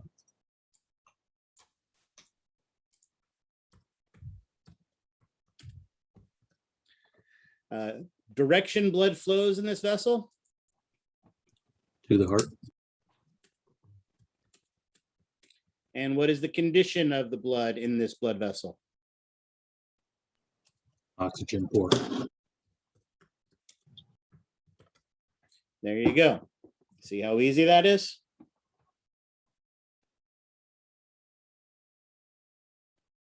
Knowing and being able to identify a blood vessel is a useful piece of information. Knowing how it relates to the blood vessels around it are much more important. You are a drop of blood in your body, and you need driving directions. And this is what we're talking about. To help you to appreciate and understand this information, you hopefully have noticed as we go back to our modules, that in our modules under this is a cardiovascular system exercise. And that's what you're going to do. You are a drop of blood. Here, as you are in any of the chambers of the heart, you're going to talk about what are the passageways in, what are the passageways out, and identifying any valves associated with them if appropriate. And then you're giving me driving directions. If I'm a drop of blood entering the heart from the superior vena cava, what do I enter into? What do I pass through? Identifying all the vessels, all the valves to go to the lungs, come back to the lungs, and then finally back out the heart. And once you're comfortable doing this with the heart, you're going to do the same thing systemically. You are going to start in the left ventricle as a drop of blood and leave to go somewhere into the body. Notice this first one is into the right side of the heart. Now, the good news is, and really this is going to be true for all of them, so let's go ahead and do this now. What blood vessel are you going to enter? What's the very first blood vessel you're going to enter as you leave the left chamber of the heart to go someplace systemically?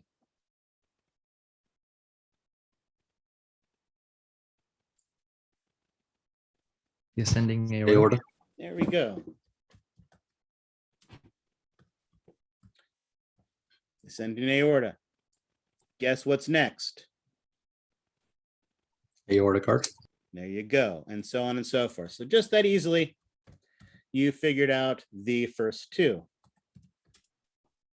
And so on and so forth. I have using the study guide I've given you. Again, is that list of blood vessels I've given you the only named blood vessels in the body? No. No. there are hundreds of named blood vessels in the body. So there's all sorts of alternate routes you can take this place. But just using the blood vessels on the list that you are responsible for, you are going to give me driving directions to the right side of the head, where we turn around in a capillary and come back to the heart. Then you're going to do the same thing to the left knee, turn around at a capillary bed. So obviously arteries on this side, veins on this side. And again, does left and right matter? Yes. Yes. Absolutely, right? If you're having knee surgery, you don't want the nurse wheeling you into the surgery saying, hey, right, reconstruct his knee. And you don't want the doctor flipping a coin to decide which one, or to look at your knees and see which ones he thinks the cutest so that he can do surgery on the other. Left and right matters. So anytime you're dealing with a paired artery or a paired vein, make sure you list it. Left and right matters. Writing artery and vein matters, because as we just finished talking about, there's a brachial artery and a brachial vein. Do they carry the same type of blood? Do they go the same direction? Do they relate to the blood vessels around them the same? No. No.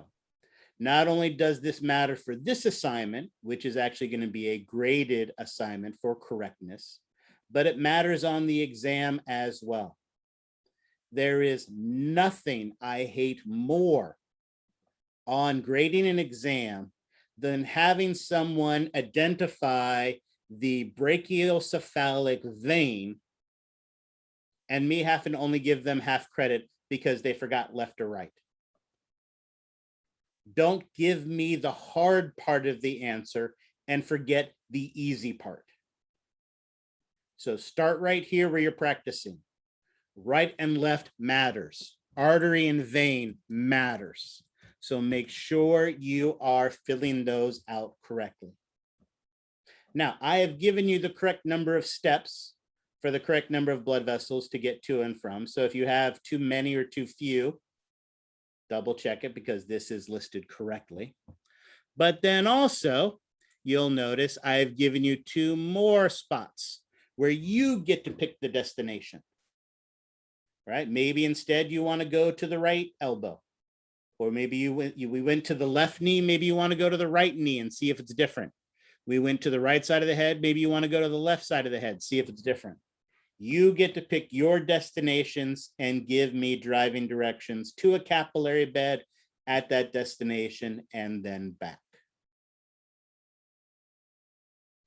Use right and left, use arteries and veins. Now you'll notice this assignment is not due till Tuesday the 7th. I've given you some time. You shouldn't start working on this right away, because if you don't know where the brachial artery and vein is, then you certainly don't know what blood vessels they relate to. Start learning the blood vessels on this list first, and then as you start getting more comfortable with them, then you should be able to start doing these driving directions. Hopefully after today, you can do the first page of this, because we talked about this today. But as I mentioned, there's a lot more physiology in this class than there is in 430. So in 430, we kind of had the luxury to hold your hand and walk you through all of the anatomy and make sure you understand it. You know how to study anatomy now. So I will tell you right now, I am not going to have the opportunity in class to identify every single item on this list for you. We will talk about some of them. We'll talk about some common pathways and some important distinctions, but we're not going through everything on this list. But at this point in your academic career, specifically your anatomy and physiology career, you should know how to study a list of anatomy. So again, we're up to the big leagues now. This is second semester, so we'll go over some of this, but you're going to be responsible for learning most of this on your own and understanding those relationships. So that's why I'm warning you about this and telling you about this now. So you can start looking at this list, working on this list, understanding this list as you move forward. All right. And like I said, there's going to be a little bit more anatomy we're going to add to this, but this is easily 80–85% of your lab exam probably is coming off of these two handouts. This list of the gross anatomy and the microscopic anatomy. All righty. Questions on any of that?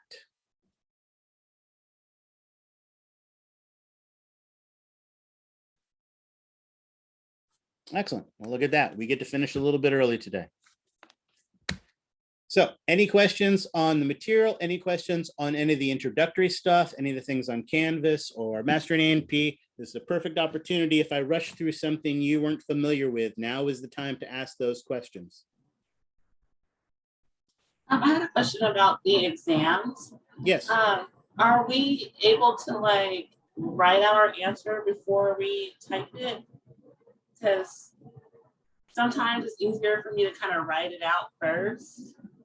So the answer to that is both yes and no. You cannot have any type of paper or pens or whiteboards or anything like that in front of you. Okay. However, one of the few nice things about the Canvas format is with the essay questions on the Canvas format, there's literally no limit on how much space you take to write. So what I encourage students to do when they get to that essay question and they're filling out the box, if you just want to type out and mind dump everything you know onto the page, all your mnemonics, all of your things, all your brainstorming and all of that, you can fill the page with that stuff. And you don't even have to erase it.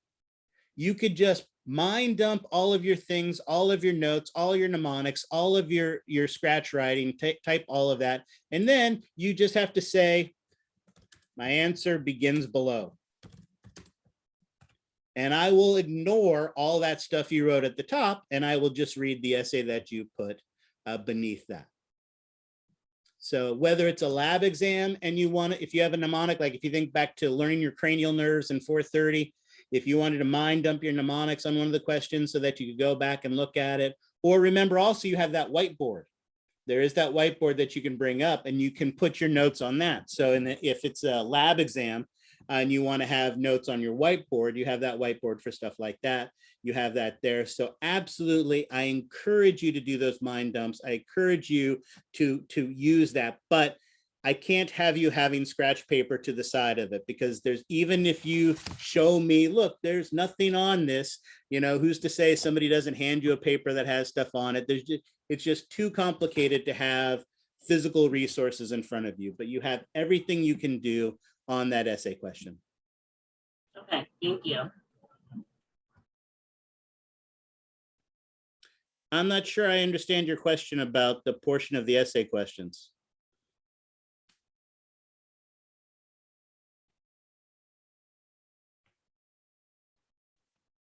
Can you elaborate? So like last semester, we had like a total of I think 6 essay questions or something for one exam or something, and but you were able to provide, I think, like half of the essay questions that could possibly be on there. Okay, I remember what you're talking about. So great question. No, here's, as I mentioned, one of the things that I've talked about is that I love this class because it is hard, and because it is hard, I don't have to be tricky. For those of you who didn't have me in 430 last semester, one of the things we talked about in the muscular system is how we basically took the process of a muscle contraction and divided up into those 3 easily digestible pieces, right? We had communication at the neuromuscular junction, excitation, contraction, coupling, and contractile cycle. And for each of those, basically, we needed to know how to initiate them, turn them on, how to terminate them, turn them off, and how to modify them. And I guaranteed students that at least 2 of those were going to be essay questions on the exam. Right? And the same thing holds true here. being the smart, sophisticated students that you are, if we spend 2 hours talking about a process, whereas you look at the notes, you see there are big, huge processes like the contractile cycle of the heart, like the autorhythmic material, processes, the action potential production, the contraction, all of these big processes, things that are processes, things that have steps, all of those things are things that make great essay questions. Right. And again, being the smart, sophisticated students, you should be able to figure that out. The more time we spend on something, the more important that something is, and the more likely it's going to be an essay question. But I'm not just going to give you a list of essay questions and say, all your essays come from this. No, that's not how it works. But being the smart, sophisticated students that you are, you should be able to figure out what the big, important processes are. And those big, important processes are the things that are likely to be the essay question. And that's definitely true in the classroom. It's even more important that you're able to do this here online. Because when I write an exam for the classroom, I have one, maybe at most 2 versions of that exam that basically everybody's taking. Whereas remember here, I have a chunk of test questions in a test bank. I have absolutely positively no idea what questions are going to be on your exam, because I've put 10 questions in the first bank and it's going to pick 2 of them. And then I have 10 questions in the next and it's going to pick 2 of those, and so on and so forth. So every single person gets a completely random and completely different exam. Multiple choice and essay questions. Even the lab exams are completely different. All right, because I put a bank of questions and it pulls them randomly out there. So I truly have no idea what is on your exam. So I can't tell you study X, Y, and Z, but I mean, the things that are important, the things that we do study, the X, Y's, and Z's are definitely going to be on the exam. All right, look at today. We just talked about gross anatomy of the heart and microscopic anatomy of the heart. Aren't those the types of things that would make great questions on a lab exam? Yeah, absolutely. And so I guarantee that there are going to be questions on your lab exam where you're going to have to identify tissue types or layers or tissues based on their location or blood vessels coming out of the heart or chambers of the heart or all that kind of stuff.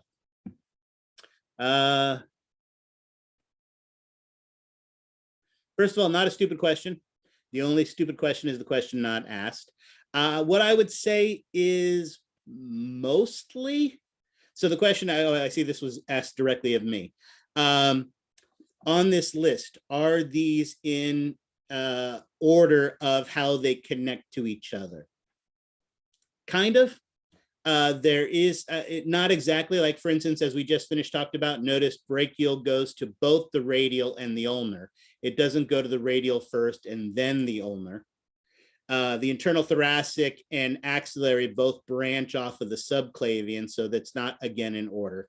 They're clustered by region of the body, but I wouldn't say they're 100% in order of the way that they travel. However, oh, this is another good thing.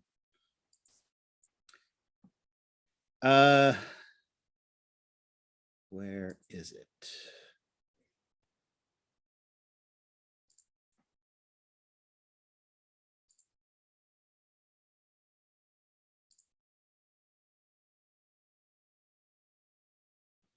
Your textbook is a really good tool. I like a lot of parts of it. I timed out of it, so I have to go back into it again. The mastering A&P, so I can get to the e-text. So that I can get to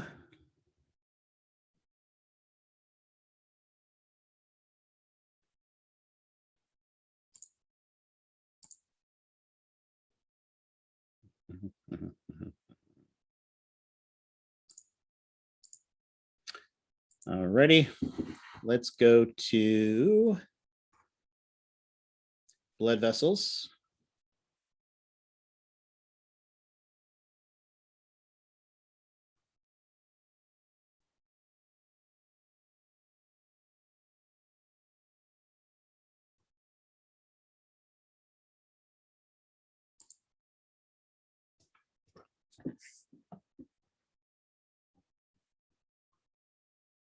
Yeah, let's be more specific. Notice they've got these great pictures in your textbook that show the relationship of blood vessels to each other, where they have both the blood vessels in the body, but they also have these great flow charts that show how these things relate to each other. So notice here we see for the arm, or if we were to go to the leg, for instance, they've got these schematics of how things relate to each other. And then they actually show it in the body as well. So there are some great, great pictures in your textbook that do a really nice job of, again, here's another awesome one. Look at this great flow chart of showing how the blood vessels relate to each other in the body. And then they, of course, show it as well. So this is a great tool for your driving directions, absolutely. So you can see this relationship by using these types of flow charts, these types of illustrations from your textbook. So that is a great resource that absolutely can help you. So the list isn't perfectly in order, but definitely everything's clumped together. You got the ones of the arms, the ones of the legs, ones of the abdomen, and all of that. All right. Excellent. Any other questions?